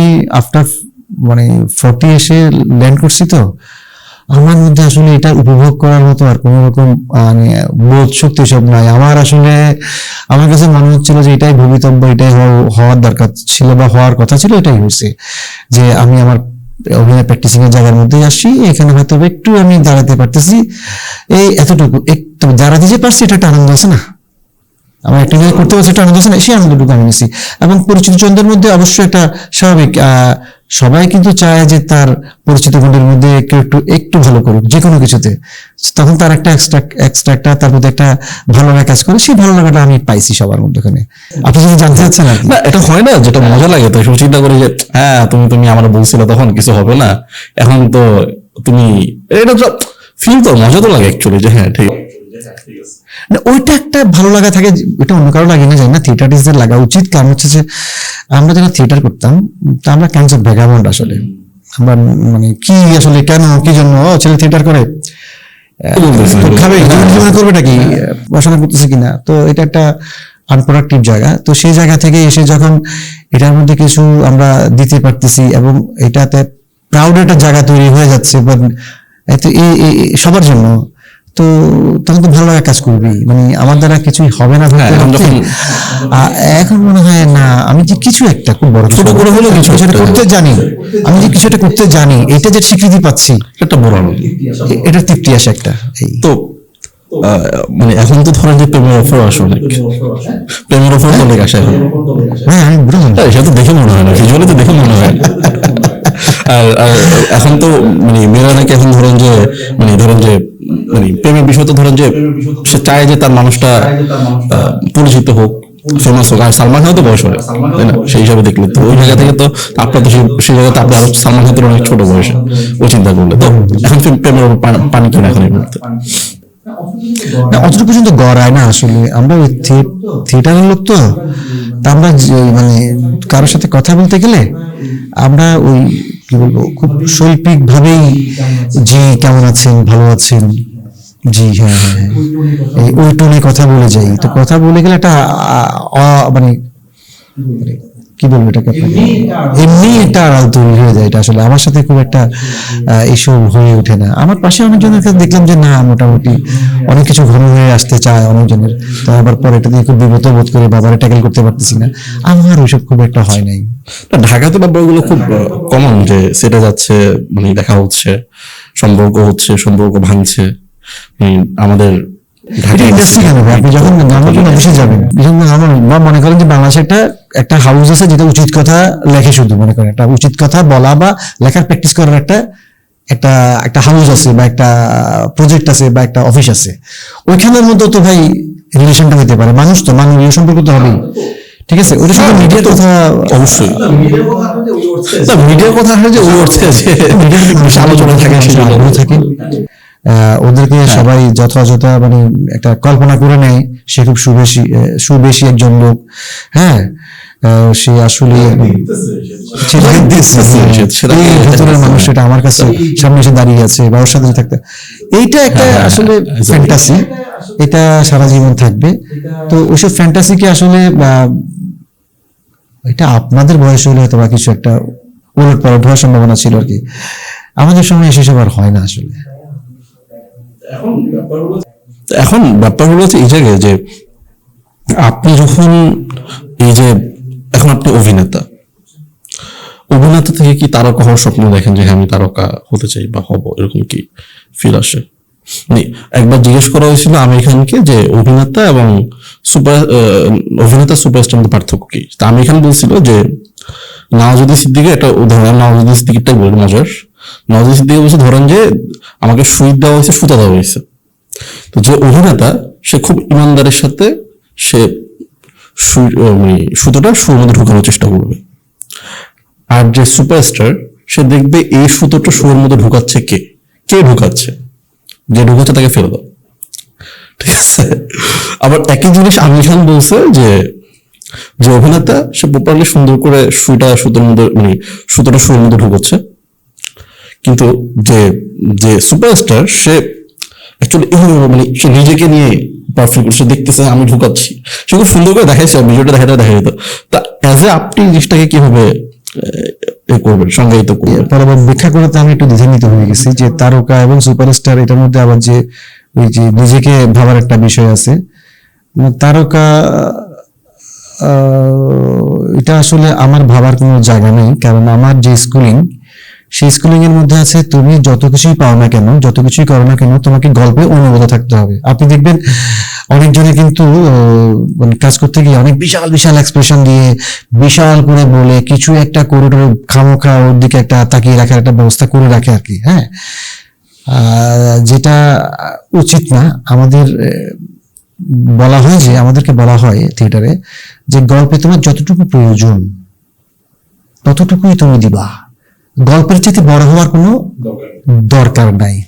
আর গল্পের চাইতে বড় হয়ে গেলে তখন তোমারটা অভিনয় থাকে না, হ্যাঁ, এটার অভিনয় থাকে না, তখন এটা একটা বাহুল্যতা হয়ে যায়, নিজের দিকে টেনে আনা হয়ে যায়। এটাতে হয়তো বা একটা সস্তা জনপ্রিয়তা পাওয়া যায়, কিন্তু টোটাল গল্পটা আসলে আর দাঁড়ায় না।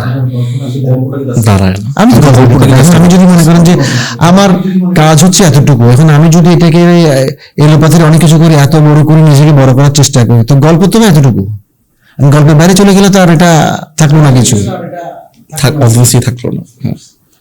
বুঝতে পারছি। মানে তাহলে অ্যাকচুয়ালি আপনি এই দিকটাকে এভাবে দেখেন না? না না, আমার কাছে তার কিছু না ভাই। আমি হচ্ছে যে ভাই দুইটা কাজ করতে চাই যাতে মনের তৃপ্তি নিয়ে থাকতে পারি, ওইটার সাথে দুইটা ভাত খাইতে চাই, অবশ্যই ভাতের যোগ থাকতে হবে, হ্যাঁ, এইটাই হচ্ছে কথা। এবং আমি চাই সমালোচনা হোক, আমি চাই মানে আমাকে ধরা যাক তোমার ওটা হয় নাই, কেন হয় না এটা নিয়ে আমার উপলব্ধি আমাকে শেখাবে যে আমার কি হয় নাই, কেন হয় নাই, কি করা উচিত, আমি এটা অতিক্রম করার জন্য কি করা দরকার সেগুলো।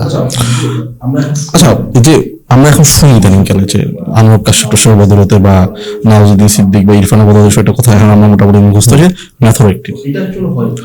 তো এটা অ্যাকচুয়ালি হয় কি যে আমরা শুনি যে এটা ক্যারেক্টারের জন্য, বা আপনি বলতেছেন নাসির ভাইয়ের কথাটা বলতেছিলেন যে পুরো ক্যারেক্টার জন্য সে দরজা বন্ধ করে দিবে। আমরা অনেকে শুনি যে রুমে যে ঢুকে আর যে বের হয় না, ওইটা নিয়ে সে পড়ে আসছে।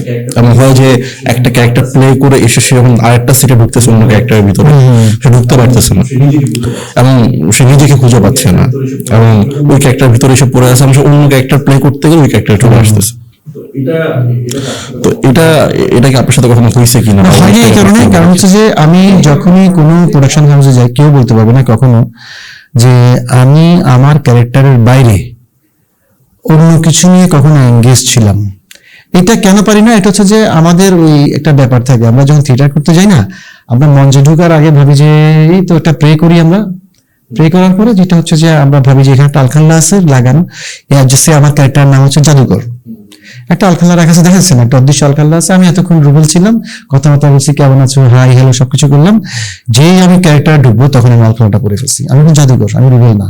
আমি যদি নিজেকে ভাবতে না পারি যে আমি জাদুকর, আমি দর্শককে কিভাবে ভাববো আমি জাদুকর?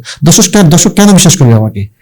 আমি যদি নিজেকে ভাবি জাদুকর, তাহলে আমার চলা ফেরা, আমার কথা বলা, হাসি, প্রেজেন্টেশন, এভরিথিং জাদুকরের মতো হয়ে যাবে, বিশ্বাসযোগ্য হয়ে উঠবে। যারা অনেকে পারে যে রিহার্সাল রুমে, গ্রিন রুমে এসে চিৎকার চেঁচামেচি করে আবার পাট করে এসে ঢুকে যাবে, তাই আমি মনে করি তারা হয়তো মনে মনে আলখাল্লাটা পড়ে ফেলে। কিন্তু যারা কনসাস না, তারা করে কি এখানে এসে একটু মেরে দিলাম, তারপর সে আবার চুটে আড্ডা মারলাম, তারপর ডালগুলো মেরে দিলাম, তারপরে এসে আবার একটু করে টুংটাং করে চলে গেলাম। এরা বেশি দূরে যাওয়ার মতো মানে গ্রহণযোগ্য হয়ে ওঠে না। তাদের অ্যাবিলিটি আছে, হয়তো তাদের এই একটু ইয়ার কারণে আর কি, উন্নসিকতার কারণে, বা যে কাজটা সে করছে সেটার পেছনে একটু সময় কম দেওয়ার কারণে সে আর গ্রহণযোগ্য হয়ে উঠতে পারে না। আসলে এটা হচ্ছে আপনি ও যেটা বলেছেন, স্মরণ যেটা বলেন যে সে ভাই এটি মোটিভেটিভ করে, ওগুলো ডিরেক্টর ধরে অনেক অভিযোগ আছে। অনেকজন হয়তো বা দেখা যায় কাজের সময় সে মোবাইল টিভি করতেছে, তারপর আছে বা ডিস্টার্ব করতেছে, মানে যেটা হয় কি না, টেম্পোটা নষ্ট করে ফেলছে, সে নিজেও ডিস্টার্ব হচ্ছে, অন্যজনকে ডিস্টার্ব করতেছে, এরকম থাকে কিছু লোক। আমি সরাসরি বলতে চাচ্ছি না আর কি। হ্যাঁ, এখন তবে আবার টিকটকে বানানোর ব্যাপার আছে, এখন তবে ওটা রিলস টিকটক, ওইটা আমার অন্য বিষয় আছে ভাই। এখন মনে করেন যে ভিউ যুক্ত একদম চরম বাস্তবতা হচ্ছে ভাই ভিউ যুগ। কারণ টিভি নাটকের একটা ক্রান্তিকালের সময় কিন্তু যখন ইউটিউব উঠতেছে, তখন কিন্তু ইউটিউবের মধ্যে শিল্পীরা ঢুকছে, তাদের ভিউ জারি রাখতে হয়। আর আমাদেরকে বলেন জানতে বলেন যে রুবেল ভাই প্লিজ এলোপাতারি কাজ করবেন না, আপনারা মেথড অ্যাক্টর, আপনারা এইভাবে করবেন সেভাবে করবেন। কিন্তু ভাই যখন দেখি কারা কাস্টিং করছে তাদের প্রজেক্টের জন্য, তখন দেখছি মেথড অ্যাক্টিং এর জন্য দুই একটা জায়গা কিন্তু সে আমাকে দিছে, কিন্তু মেজর যে প্রোটাগনিস্ট সেখানে আমার সে ভিউ ডিস দিচ্ছে। কারণ কি, তাদের বাণিজ্য করতে হবে। তো আপনি এই যে সবগুলো করলেন নিজে নিজে, আমাকে মেথডটা রেখে দিলেন, ওনাকে ভিউ ডিস নিলেন, ওনাকে ইন্ডাস্ট্রি এই দৈরথ থেকে বেরোতে না পারলে তো আসলে, এই দ্বিচারিতা থেকে বেরোতে না পারলে তো আসলে এটা কোনো পক্ষের জন্য মঙ্গলজনক না। আপনি ওদের দোষারোপ করবেন, আবার ভিউয়ার্স নেবেন, আবার হ্যাঁ, এটা দ্বিমুখী, এটা দ্বিমুখী মনে হয়। আমি আগে হলে 1 বছর আগে হলেও আমার কাছে মনে হতো যে না কেন করবে এটা, এটা আপনার ও এখন নিশ্চয় অভিনয় করার জন্য শুধু অভিনয় করবে, এগুলা কেন করবে, এই করবে সেই করবে। আরে ভাই ও এখন আপনি সেটা না হ্যাঁ, ও ভিউজ আর রিঅ্যাকশন গুলো তো আপনাদের মেন কাস্টিং নিছেন ভাইয়া, আমাকে তো নিচ্ছেন না আপনারা। হ্যাঁ, তাহলে আমি কেন করবো না? আমাদের মেন কাস্টিং নিচ্ছেন না, নিবেন আরো পরে নিবেন, আস্তে আস্তে আস্তে হয়তো নিবেন, আমি চাই না। কিন্তু আপনি কিন্তু বেশিরভাগ এই মুহূর্তে তার মূল্যায়নটা হচ্ছে না মেথড। মেথডিং এর জন্য যে ক্যারেক্টার গুলোর জন্য অ্যাক্টর লাগবে সেই জায়গার মধ্যে মেথডদেরকে নেওয়া হচ্ছে, কিন্তু ওদেরকে প্রাণ করে যেমন নাসির ভাই একটা কাজ করে দিয়েছে, ওই ধরনের কাজ কম হচ্ছে। আমি সেটা বললাম যে মেথড অ্যাক্টিং মানে আপনাকে প্ল্যান করে সে কিন্তু যে ভিউয়ার্স কিন্তু ওই জায়গায় নিচ্ছে না, কিন্তু আপনাকে একটা সাইড ক্যারেক্টার হিসাবে হ্যাঁ আমার সব মত আছে যারা মনে করেন যে দেখা গেছে কি অন্য পেশার শিল্পী তাদেরকে না আপনি মেইন আর্টিস্ট করে অভিনয় করে ফেলতেছেন। ভাইয়া ভালো কেন করছেন? ভিউর জন্য করতেছেন। আমি কলকাতায়, এটা বাংলাদেশে হয়তো কিছুটা শুরু ছিল, জানি না, হয়তো এখন শুরু হয়নি। কলকাতা বা ইন্ডিয়া দেখলাম যে এখন ধরুন নানা রকম ইউটিউবার, ব্লগার, তাদেরকে এখন ওয়েব সিরিজ আনা হচ্ছে এবং বিভিন্ন সিনেমার মধ্যে আনা হচ্ছে, হয়তো ক্যামিও রোল হিসাবে, অথবা যে কোনো কিছু কোনো কারণে হয়তো বা একটা ভালো রোলও দেওয়া হচ্ছে। বাংলাদেশে তো ক্যামিও রোল না, বাংলাদেশে তো ভাই মেইন ওটা কিন্তু আবার আনতে দর্শক পছন্দও করতেছে, দর্শক যে ঠিক আছে করতেছে। তো বাংলাদেশে যে হয় না, আমি একটা কথা বলি, বাংলাদেশে যে একটা জিনিস অ্যাডাপ্ট করলে সেটা বস্তা পচা হয়ে যায়। বাংলাদেশে যদি কোনো কিছু অ্যাডাপ্ট করা হয়, যে কোনো এটা বস্তা পচা হয়, ভালো হয় কিন্তু হয়, কিন্তু এই যে এটা করতে গিয়ে হয়েছে যে তারা বিভিন্ন ইউটিউবারদেরকে আনছে নাটকে বা বিভিন্ন কিছু করতে গিয়ে যেটা হয়েছে বস্তা পচা হয়ে গেছে। এখন আর নাটক আর দেখতে ইচ্ছে করে না। আমি আজ থেকে 5 বছর আগে খুব নাটক দেখতাম, যে ঠিক আছে, কিন্তু এখন ওই আফরানি শো এখন আর নাই, বলবো এখন আর নাই, আর ঘুরে ফিরে এখন যেসব নাটক দেখার মতো না, কি অদ্ভুত নাম, কি সিরি, তো ওসব তো আর এর মধ্যে ভালো কাজ হচ্ছে। আমি ভালো কাজ হচ্ছে, হ্যাঁ, সেটা হচ্ছে যে আমি আমার অল্প অভিজ্ঞতা যেটা বুঝছি, এখনকার দর্শক যাদের হাতে গোটা এক একজনের হাতে 10-12টা সিনেমা হল নিয়ে সে ঘুরতেছে, গোটা পৃথিবীর সিনেমাগুলোকে সে নিয়ে ঘুরতেছে, তাকে তার চোখকে, তার কানকে, তার বোধকে যদি আপনি আরাম দিতে চান, আপনাকে যেই মানে নির্মাণ করতে হবে, সেই মানে নির্মাণ করতে গেলে যে পরিমাণ ফিনান্স আপনার দরকার নাটকে সেগুলো হয় না। ইদানিং কিছু কিছু নাটকে, ইউটিউবের নাটকের মধ্যে হোক, যে কোনো নাটকে হোক, বেশ ভালো বাজেট ঢালা হচ্ছে, ওইখানে ভালো ভালো কাজ আসতেছে, তো কিন্তু ওরা মুষ্টিমেয় ওই আড়ালে হারাই যাচ্ছে আর কি। 2000 নাটক যেগুলো বললো, আপনি যেগুলো বললেন বস্তা বোচা, ওইগুলো আড়ালে এগুলো হারাই যাচ্ছে। আমি সেটা বললাম না, হয়তো কাজ হচ্ছে, আমি দেখতেছি না। আপনি আমার সময় কোথায় ভাই? আপনি কেন খুঁজে বের করবেন? আপনি কেন ভালো নাটক খুঁজে বের করবেন? সেই তুলনায় একটা জায়গায় পাশাপাশি দাঁড়াচ্ছিল যে এখন সিনেমাগুলো ভালো জায়গায় দাঁড়াচ্ছে, আপনি কিন্তু এখন ইজিলি পাচ্ছেন, খুব ভালো সিনেমা পাচ্ছেন, ওটিটিও একটা ভালো জায়গার মধ্যে চলে যাচ্ছে। তাদের আপনি অন্তত বিশ্বাস করেন যে এখানে আমি খুব বস্তা বসা কিছু দেখবো না, হয়তো 2টা জিনিস আমার খারাপ লাগতে পারে, কিন্তু বস্তা বসা জিনিস দেখবো না, এদের মেকিং টেকিং গল্প গল্পগুলো ঠিক থাকবে, সিনেমাও এখন ওই জায়গায় চলে আছে। নাটকের ক্ষেত্রে আপনাকে একটু খুঁজে নিতে, ওরাও চেঞ্জ করার চেষ্টা করতেছে, এটাই। ধরেন আমরা যে কথা প্রসঙ্গে নাসির ভাইয়ের কথা আসলো, নাসির ভাইয়ের সাথে আমার ভালো সম্পর্ক, অত্যন্ত ভালো সম্পর্ক, আপনার গুরু। তো ওনার সম্পর্কে যদি কিছু বলতে চান, যদি কিছু বলেন। নাসির ভাই যে জিনিসটা আমার খুব ভালো লাগে সেটা হচ্ছে যে নাসির ভাই সবসময় চরিত্রে অনুগত থাকে, অনেক বড় বড় মডুলেশন, অনেক বড় বড় এক্সপ্রেশনের ঝাঁকানাকা দিয়া উনি গল্পের চাইতে বড় হইতে কখনো চান না। এক্সপ্রেশন দেওয়ার ক্ষেত্রে, মডুলেশন বা ক্যাটারজন দেওয়ার করার ক্ষেত্রে উনি এত বেশি পরিমিত, আমার কাছে কৃপণ মনে হয়। খুব ছোট একটা এক্সপ্রেশন, খুব ছোট, একটু একটু, এটা আপনার কাছে মনে হচ্ছে কিছুই করে নেই আসলে। আপনি যখন এডিটিং করছেন তখন বুঝেন না অনেক কিছু বলে গেছে, ছোট্ট একটা কাজ যেটা করছে সেটা 10টা ফ্রি কিকের সমান 10 বার গোল হবে। এই জায়গাটা আমার খুব পাওয়ারফুল মনে হয়। এবং উনি ওইগুলো চরিত্র অনুভূত থাকে এবং ক্যারেক্টারটাকে উনি নেওয়ার চেষ্টা করে। আমাদের যেটা হয়, একটা ক্যারেক্টার তো ভাই আপনি আজকে বললেন কালকে সে করে দিতে পারবেন না রে ভাই, এটা কোনোদিনও সম্ভব না। প্রথমত আপনি আপনার থেকে বেরিয়ে ক্যারেক্টারটা করতে গেলে আপনাকে বিশাল জার্নির মধ্যে যাইতে হবে। যে একদম সত্যি কথা কি, একটা ক্যারেক্টার থেকে একটা ক্যারেক্টারে যদি আপনি একদম সবচেয়ে শর্টেস্ট হইতে সুইচ করেন, আপনার 2 মাস লাগবে। কেন?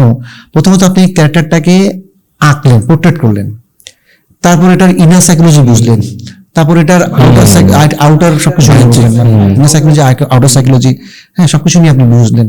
বুঝার পরে এবার আপনি দাঁড় করালেন, দাঁড় করার পর আপনি বিভিন্ন প্রশ্নের সম্মুখীন হলেন, এটা ভুল হয়েছে, এটা ভুল হয়েছে, এটা ভুল হয়েছে। এই কারেকশনের মধ্যে যখন ফ্যামিলিশনটা দাঁড় করালেন, হ্যাঁ এটাই সেই ক্যারেক্টারটা, দেন ওই ক্যারেক্টারের ভিতরে আপনাকে ঢুকতে হইলে আপনার ক্যারেক্টার সাথে যাপন করতে হবে না। বাইরে তো আপনার যখন, অবশ্যই আমি জানি ওদেরকে ট্রেনার দেওয়া হয়, হ্যাঁ তুমি 3 মাস পরে এই ক্যারেক্টারটা করবা, হ্যাঁ তুমি যে এই যে হ্যাঁ, এই যে এটা খাচ্ছো, তো- এটা তো ওই ক্যারেক্টারের খাওয়ার মতো হচ্ছে না, তোমার মতো হয়েছে, খাও এভাবে খাও। তখন সে দেখা যাচ্ছে সে হাতটা ঘুরে খাও। বিসিল সেরকম না, বিসিল সে নর্মাল খায়, ওই ক্যারেক্টার থেকে ঘোরা খায়, হ্যাঁ একটু তাকায়। তাকে কিন্তু প্রতি পদে তাকে 3 মাস ধরে ফার্নিশ করা হচ্ছে, তার চলনে বলনে কথনে স্বয়নে জাগরণে তাকে কিন্তু ট্রেন করা হচ্ছে, ক্যারেক্টার যাপন করতে হতে সে ক্যারেক্টারটা হয়ে উঠছে, তারপর সে যাবে। ঠিক আছে, এখানে তো মনে করেন সে শুরু দেওয়া হয় না, নাসির ভাই সময়টুকু নেয়। নাসির ভাই একটা কাজ করার পর একটা কাজ নেওয়ার সময় আমি দেখছি অসংখ্য কাজ ওনাকে পেরাপেরি করে, উনি করে না, কেমন জানি আউলা জওলা ঘুরে একটা কাজ করে এই কাজটা থেকে রিলিফ হওয়ার জন্য ঘোরাফেরা করে, মাস্তি করে উনি ঘরের মধ্যে এসে, মাস্তি মানে রং তামাশা না, উনি এসে ঘরের মধ্যে থাকে ঘুরে ফিরে, তারপর আরেকটা কাজ নিয়ে ভাবে ওইটা নিয়ে ওই ওই কাজটা নিয়ে উনি আসলে ওটা নিয়ে যাপন শুরু করে, তারপর ওই কাজটাতে যায়। এটা আমার খুব ভালো লাগে, এটা আমার বড় গুণ। আর ধরেন যে সেটা বোঝাও যায় তার অভিনয় জিনিসটা, মানে এমন না যে সেটা করতেছে এফোর্টটা দেখা যাচ্ছে না, তার প্রতিটা যেমন মহানগরে তার যে সে সামান্য সময়ের জন্য আসতেছিল, যে ওই যে তার যে মুখ ভঙ্গিমা, এই যে যেটা সে ভেঞ্চি যে কাটতেছে উনি, হ্যাঁ সে মানে এটা এটা মনে হয়েছে যে মানে আমরা একটা টেনশন বিদ্রোহের মধ্যে আছি, এটা কি হবে, উনি কি অবস্থা, ওসি কারণ কি করবে না করবে, মাঝখান দিয়ে সব ভুলে দিচ্ছে, সব মানে গুলাম পাকিয়ে দিচ্ছে উনি এসে, ওনার যে ক্যারেক্টারটা। এখানে একটা কথা আছে, আশফাক নিপুণ ভাইয়ের একটা স্টাইল আছে, উনি কিন্তু স্ক্রিপ্ট আপনার সিনের আগে স্ক্রিপ্টটা লেখে, আচ্ছা লিখে আপনাকে পড়তে দিবে, 2 বার পড়ছেন 3 বার পড়ছেন, দেন এবার শর্ট চলবে, ইনস্ট্যান্ট লেখে, টাফ একটা বিষয়। তো নাসির ভাইয়ের যে ক্যারেক্টারটা নিয়ে আপনি কথা বলতেছেন, ওই মহানগর চোরের ক্যারেক্টারটা, আমার মনে হয় না ওনাকে এখানে, উনি তো বেশি সময় পেয়েছে খুব কম, এখন সিনটা এরকম হবে, এখন এখন করে ফেলছে। গুড আর্টিস্ট যেটা, ও কিন্তু ওইসব মুহূর্তেও কিন্তু তার নিজেকে সে সাজায় ফেলতে পারে যে আমার এরকম একটা জিনিস করলে হয়তো ভালো হবে।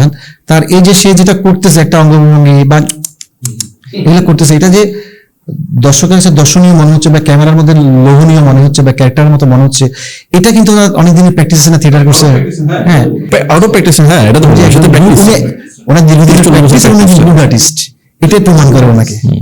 এর বাইরে যেটা 20 মিনিটের মধ্যে একটা আবার এটা বললাম, উনি যদি স্ক্রিপ্ট পায় তো এটা মোটামুটি উনি 1-1.5 মাস ওইটা নিয়ে যাপন করে। তাহলে কি বলা যায় যে আমরা এখন বাংলাদেশের নতুন নওয়াজুদ্দিন সিদ্দিকী পাইছি? প্যারালাল মেনশন না করি, আমার কাছে ওনাকে খুব একটা প্যারালালিক কম শক্তিশালী আর্টিস্ট বলে মনে হয় না। না আমি সেটা দেখি যে আমি যখন দেখি যে একদিকে নওয়াজুদ্দিন সিদ্দিকী আর একদিকে নাসির ভাই, তখন ব্যাপারটা অন্যরকম লাগে যে ও মাই গড আসলে কি হয়তো বাংলাদেশের ওরকম মূল্যায়ন হতে পারে না। ছাপায় বসে হ্যাঁ এখন এখন ব্যাপার হলো যে কি, যে একটা হলো যে একটা চরিত্রের কারণে ইয়ে করে। এখন আমি আরেকটা জিনিস মনে করি যে নওয়াজুদ্দিন সিদ্দিকরা যে ধরনের পেমেন্টটা পায়, যে ধরনের পেটা পায়, সে হয়তো বা অনেক সময় হিরোর চাইতে পেমেন্টটা সে নিচ্ছে।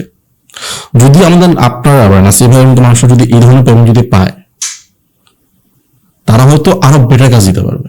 হয়তো সে হয়তো বছরে বা 2 বছরে একটা কাজই করবে, কিন্তু ভালো কাজ, অনেক দারুণ কিছু করবে। এখন হয়তো তার চিন্তা করতে আছে, ঠিক আছে আমার তো এখন 6 মাসের ব্যাকআপ আছে, পরে কি করতে হবে সেটা চিন্তা করতে হবে, সত্য চিন্তা করতে হবে, চিন্তা করতে হবে। আপনি গুটিতে একটা সিন আছে দেখবেন, চরকির বিভিন্ন সময় ওদের বিভিন্ন কাজের মধ্যে দেখা যায় ওটা থাপ্পড় মারি বাঁধনকে, হ্যাঁ হ্যাঁ হ্যাঁ হ্যাঁ খুবই চকিত, মানে আমি একদম হাসতে হাসতে হঠাৎ করে ঠাস ঠাস মারা শুরু করি। ঠিক আছে, এটা অনেকে আমাকে অ্যাপ্রিশিয়েট করছে এটার জন্য, কিন্তু আমার মনে আছে ও যখন আমি উঠে যাচ্ছি ওকে মারার জন্য হাসতে হাসতে যাচ্ছি, তখন আমার মনে পড়তেছে যে ভাই আমি তো ঢাকায় নতুন আসছি, আমি তো বাইকে করে আসছি, আমার কাছে মনে হয় 300 টাকা ছিল, 170 টাকা আমি দিয়ে ফেলছি, যাওয়ার সময় তো আমার আরো 170 টাকা লাগবে, আমার কাছে ওই টাকাটা কি আমি কেমনে যাবো, এটার মধ্যে আমি টিমটা করছি 50 টাকা শর্ট।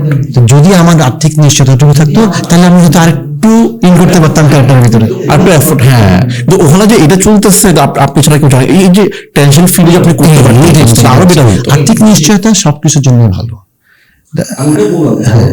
ওটাই বললাম যে নওয়াজুদ্দিন সিদ্দিক বলে যে আমি একটা সিনেমার জন্য 20 কোটি টাকা এই জন্য নেই যাতে আমি মানবের মতো ফিল্ম ফ্রিতে করতে পারি, আমি আমি আমি যেন আরো অন্যান্য ফিল্মগুলো ভালো ভালো কাজগুলো ফ্রিতে করতে পারি। অনেক কাছে ফ্রিতেও করে, নিজের খরচে করে যায়।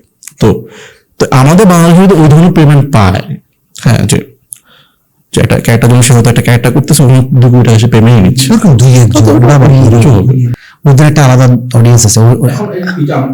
এখন এই যে আমরা যেটা জোরটা দেখতেছি ক্যারেক্টার আর্টিস্ট নাসির ভাইয়ের যে জোরটা শুরু হয়েছে, এটার সামনে আরো বাড়া উচিত, এটা আমি হওয়ার সুযোগ নাই, এটা অটোমেটিকলি বাড়বে। তা আমার কাছে মনে হয় যে 1 কোটি টাকা না হোক, হয়তো নাসির ভাই তখন জানি তো 80 লাখ টাকা দিতে পারবে অনেক সে ছেলে, তার জন্য হয়তো বা তাদের 10% নাসির ভাইয়ের জন্য একাই থাকবে ফিল্ম বাজেটের মধ্যে, 10% নাসির ভাই নেবে। যেমন আমরা দেখি যে বলিউডে যে দেখি নানা রকম জিনিস শেয়ার থাকে, যে আচ্ছা ঠিক আছে তুমি রাইট নিতে পারবা, তুমি ওটিটি রাইটটা নিয়ে যাও, তুমি টিভি রাইটটা নাও, তুমি মানে স্ক্রিপ্ট তুমি হয়তো বা মানে থাকে না যে ও তো কয়েক ভাষায় সিনেমাটা হয়, কয়েক দিকে তুমি তামিল রাইটটা নিয়ে যাও, তুমি হিন্দি রাইটটা নিয়ে যাও। এটা যদি শেয়ার করা হয় আরো better কিন্তু হবে। মার্কেট তো ছোট, যতটুকু অতটুকুর ভিতরে করতেছে। সেটাই, জায়গাটা ছোট। এখন এখন আমি মনে হয় যে বাংলাদেশকে টার্গেট না করে যদি আমরা যদি বাংলা ভাষাভাষী মানুষকে টার্গেট করতে পারি, বাংলা ভাষাভাষী তো মানুষ আছে, আর বাংলাদেশ না, নটা দেশ, ভাষাভাষী মানুষ বাংলা বুঝতে পারে। ওপারের মানুষ তো আমাদের কাজ দেখে, আমি দুইটা কাজ করে সেটা আমি বুঝছি। হ্যাঁ, দেখে তারা, মুখে থাকে তারা দেখার জন্য। মুশারফ করিমকে তারা রীতিমতো ভগবান মনে করে। অপূর্ব চেয়ে আর কোনো রোমান্টিক হিরো চোখে পড়ে না। ওরে না, তারা নাটক, তারা বাংলাদেশ নাটকের জন্য একদম হামতাস করে। তাদের অনেক পছন্দের একজন নায়ক।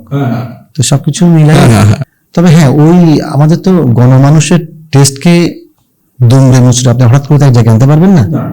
হঠাৎ একটা ফিলোসফিক্যাল ক্যারেক্টার, হঠাৎ একটা মানে শৈল্পিক ক্যারেক্টারের প্রতি অনুরক্ত করতে পারবেন না। এটা ধীরে ধীরে চেঞ্জ হবে। নাসির ভাই একটা অ্যালান শাপান দিয়ে একটা কাজ করছেন, এক্সাম্পল এবার এরকম আরো কিছু বেরোতে হবে, বা প্যারালাল অন্য কারো এরকম আরো বেরিয়ে আসতে, আমাদের আরো সম্ভাবনা একটা বেরিয়ে আসতেছে না আসলে।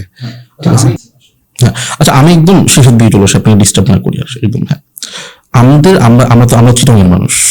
হ্যাঁ, নাসির ভাই, আপনি বা ইমতিয়াজ বর্ষণ ভাই, তো এই যে একসময় তো চিটাগং হরের ট্যাগলাইন যে হ্যাঁ চিটাগং কথা, চিটাগং শুদ্ধ ভাষায় কথা বলতে পারে না, এটা ট্যাগলাইনটা ছিল যে তারা কথা বলতে গেলে শুদ্ধ ভাষায় তাদের আঞ্চলিকতা চলে আসে।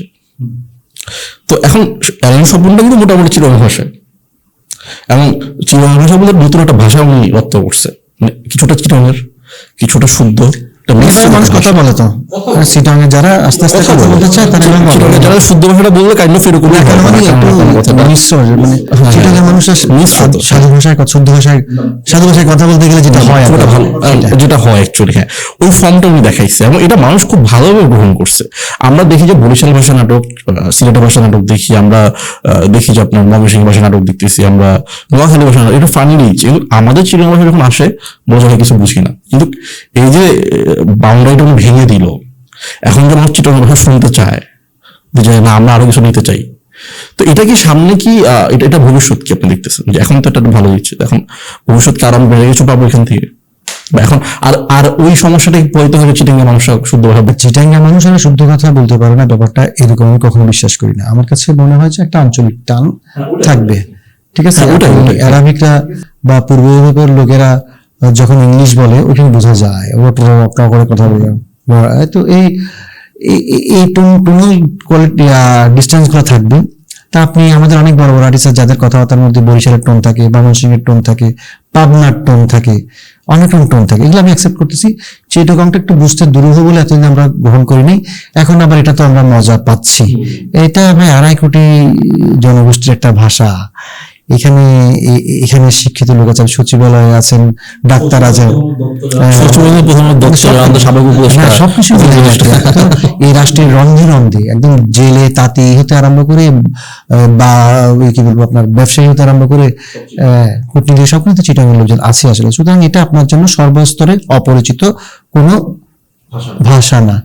আর দ্বিতীয় কথা একটা জিনিস হচ্ছে যে আপনার শিল্প সাহিত্যের মধ্যে শুধুই যে একদম কি বলবো সহি বাংলায় কথা বলতে হবে এটা তো আসলে কোনো প্রমাণিত কথা না। আসলে কারণটা হচ্ছে যে আমি যখন একটা ক্যারেক্টারকে দেখাবো ওই ক্যারেক্টারটা এভাবেই কথা বলে। আসলে বাংলাদেশের কয়টা ড্রয়িং রুমের মধ্যে পূর্ণ সহি ভাষায় বাংলা ভাষাটা কয়টা মান ভাষায় কথা বলে, যারা খুব পূর্বিত ভাষায় কথা বলে তারাও দেখা যায় তাদের আঞ্চলিক ভাষায় কথা বলতেছে। হ্যাঁ, কথা বলতেছে। আমি দেখতেছি যে আপনার আমাদের অনেক আবৃত্তি কর্মী বা আমাদের অনেক থিয়েটার কর্মী তারা বেশ দাদা কেমন আছেন বলে টুলে ঘরে গিয়া এই তো ভাতকে নাই আমার এরা বাদ দেন। আমি দেখছি শুনছি তো তো আমি যখন সিনেমাটাকে যত রিয়েলিস্টিক দিকে নিয়ে যাচ্ছি বা আমাদের ভিজুয়াল যাত্রাটাকে যত রিয়েলিস্টিক যায়, পৃথিবীর সব জায়গায় এটা হচ্ছে, তো রিয়েলিস্টিক জায়গায় যখন যাই তখন আমরা এইসব জায়গার মধ্যে আর অ্যাভয়েড করার জায়গা নাই।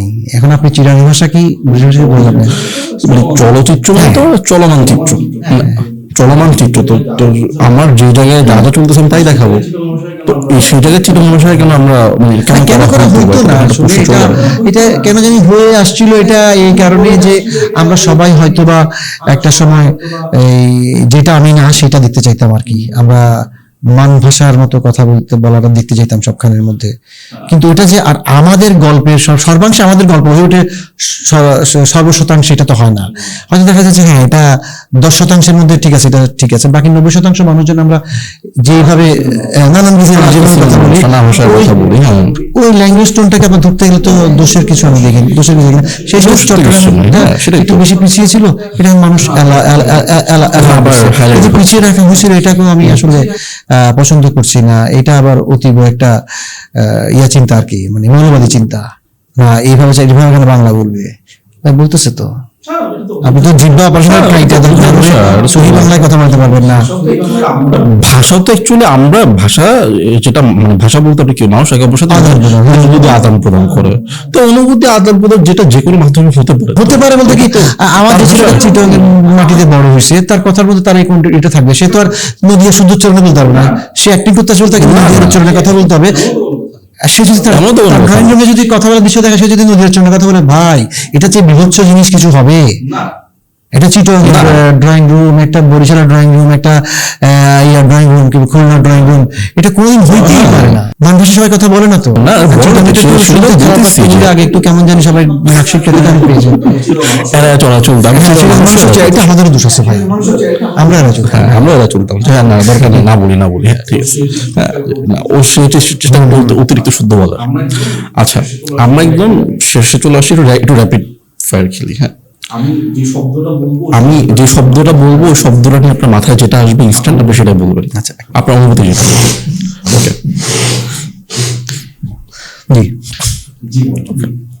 জীবন সবকিছু নিয়েই জীবন একান্ত দরকার করা উচিত। আমার ভালোবাসা, আমার আত্মা, আমার জীবন সবকিছু। আপনার নিঃশ্বাস বলা যায়। ওকে মৃত্যু মানে এটা অপরিহার্য। ওকে নিজেকে বলতে গেলে আমি খুবই সাধারণ একজন মানুষ। আমি সবকিছুতে সফল হতে চাই, আমি সফল একজন অভিনেতা হতে চাই, আমি সফল একজন মানুষ হতে চাই, আমি সফল একজন বাবা হতে চাই, আমি সবকিছুতে সফল হতে চাই, মানে বিফল হতে চাই না আর কি। আমার চাওয়া খুব বেশি নেই, 2-4টা। ওকে সর্বশেষ এখন যদি দর্শকদের উদ্দেশ্যে কোনো কিছু বলার থাকে, অথবা যারা এই যে অভিনয় জীবনে ছুটছে, প্রতিনিয়ত স্ট্রাগল করে বেড়াচ্ছে, ওই হাউস ওই হাউসের এই হাউস ওই হাউস ছুটছে, অডিশন দিচ্ছে, বা যারা স্বপ্নকে বাস্তবে রূপ দেওয়ার জন্য নির্ঘুম বা বলা যায় মানে পায়চারি করছে সব দিকে, তাদের জন্য যদি কিছু বলতে চাই। আজকে না কালকে হবে, কালকে না হলে 10 দিন পর হবে, 10 বছর পরে হবে। আপনি কতটুকু লেগে থাকবেন এটা আপনার ভিতরের বাউলটা আপনাকে বলে দিবে। আপনার ভিতরে বাউল যদি না থাকে আপনি কোনো বিষয়ে লেগে থাকতে পারবেন না। যেই বাউলটা আপনাকে যেদিকে যেতে বলবে আপনি সেদিকে যাবেন এবং লেগে থাকবেন। আপনার সাফল্য অবধারিত। আপনি নিজে লেগে থাকতে পারবেন না, আপনি জরুরি মানে কনসিস্টেন্সিটা। তুমি ফুটবল খেলতে থাকো, তুমি নাটক করতে থাকো, তুমি এটা করতে থাকো, ওটা আপনার ভেতরকার তাগিদটা আসবে, ওটা আপনাকে নিজেই খেপাই দিবে, আপনি পারবেন না, ভিতর থেকে ডাকটা আসবে। আমি ওই জাকির, আপনি তো চিনবেন, ইন্ডিয়ান বিখ্যাত কমেডিয়ান জাকির খান, নাম শুনতে পারেন। তো সে একটা কথা বলছে আমার একদম মনে গেঁথে গেছে যে মেহনত করতে থাকো, পরিশ্রম করতে থাকো, হয়ে যাবে। আমি পরিশ্রম করে দেখছি আমার হয়ে গেছে। এই কথাটা শুনে আমার চোখ দিয়ে পানি চলে আসছে। যে তো তো ওই জিনিসটা আমি মানে প্রতিনিয়ত মানে আমি চেষ্টা করি ছুটতে হবে। মানে আজকে সকালবেলা ঘুম থেকে উঠছি বা যখনই ঘুম থেকে উঠছি, আজকে কি ভিন্ন কিছু করা যায়, আজকে কি বেটার কিছু আনা যায় কিনা, এই যে তাগিদটা ভিতর থেকে, এটাই আসলে আমাদেরকে বাঁচিয়ে রাখে। বা একটু সহজ করে বললে যে আমাদের ঘুম থেকে উঠলে কাজে যেতে হয়, সে কাজটা যে কোনো কাজ হোক যেতে হয়, কাজ করতে হবে, এটা আমাদের জাগতিক নিয়ম। তো এটাই আসলে ইনসেন্স। আপনার সাথে কথা বলতে বলতে ভাই একদম আসলে খুব ইমোশনাল হয়ে যাচ্ছে, বুঝছেন, যে আমরা আসলে জীবন কথা, জীবনকে যেভাবে দেখা যায় এটা অন্যরকম আমরা কিছু, হয়তো আমরা এই আলোচনায় কনভারসেশন মানুষ ভিন্ন কিছু পাবো বলে মনে হয়। আমি আমার সাধারণ অন্যভাবে আলোচনা করার চেষ্টা করি, যেটা আমি বিশ্বাস করি। আমি ওটাই বলছি, এবং আমার কাছে ওটাই, হচ্ছে যে আমি আসলে কাউকে ওটাই, শেখানোর হ্যাঁ। জন্য, কাউকে বোঝানোর জন্য আমার অনেক কথা কিন্তু ভুল থাকতে পারে। আমার জীবন দর্শন তো প্রতিনিয়ত বদলা। আমার যখন আরো বৃদ্ধ হবো, আরো অভিজ্ঞতা বাড়বে, তখন দেখা যাবে দু একটা আগের ভাবনাকে আমি খারিজ করে দিচ্ছি। এখন পর্যন্ত যে বিশ্বাসে আমি স্থির আছি, Change হবে আমি সেই সেটা, বিশ্বাসের হ্যাঁ, কথা, আমি একটু রাগ ঢাক রেখে খুব বিচক্ষণ ভাবে কথা বলতে পারি না, আমার হয় না।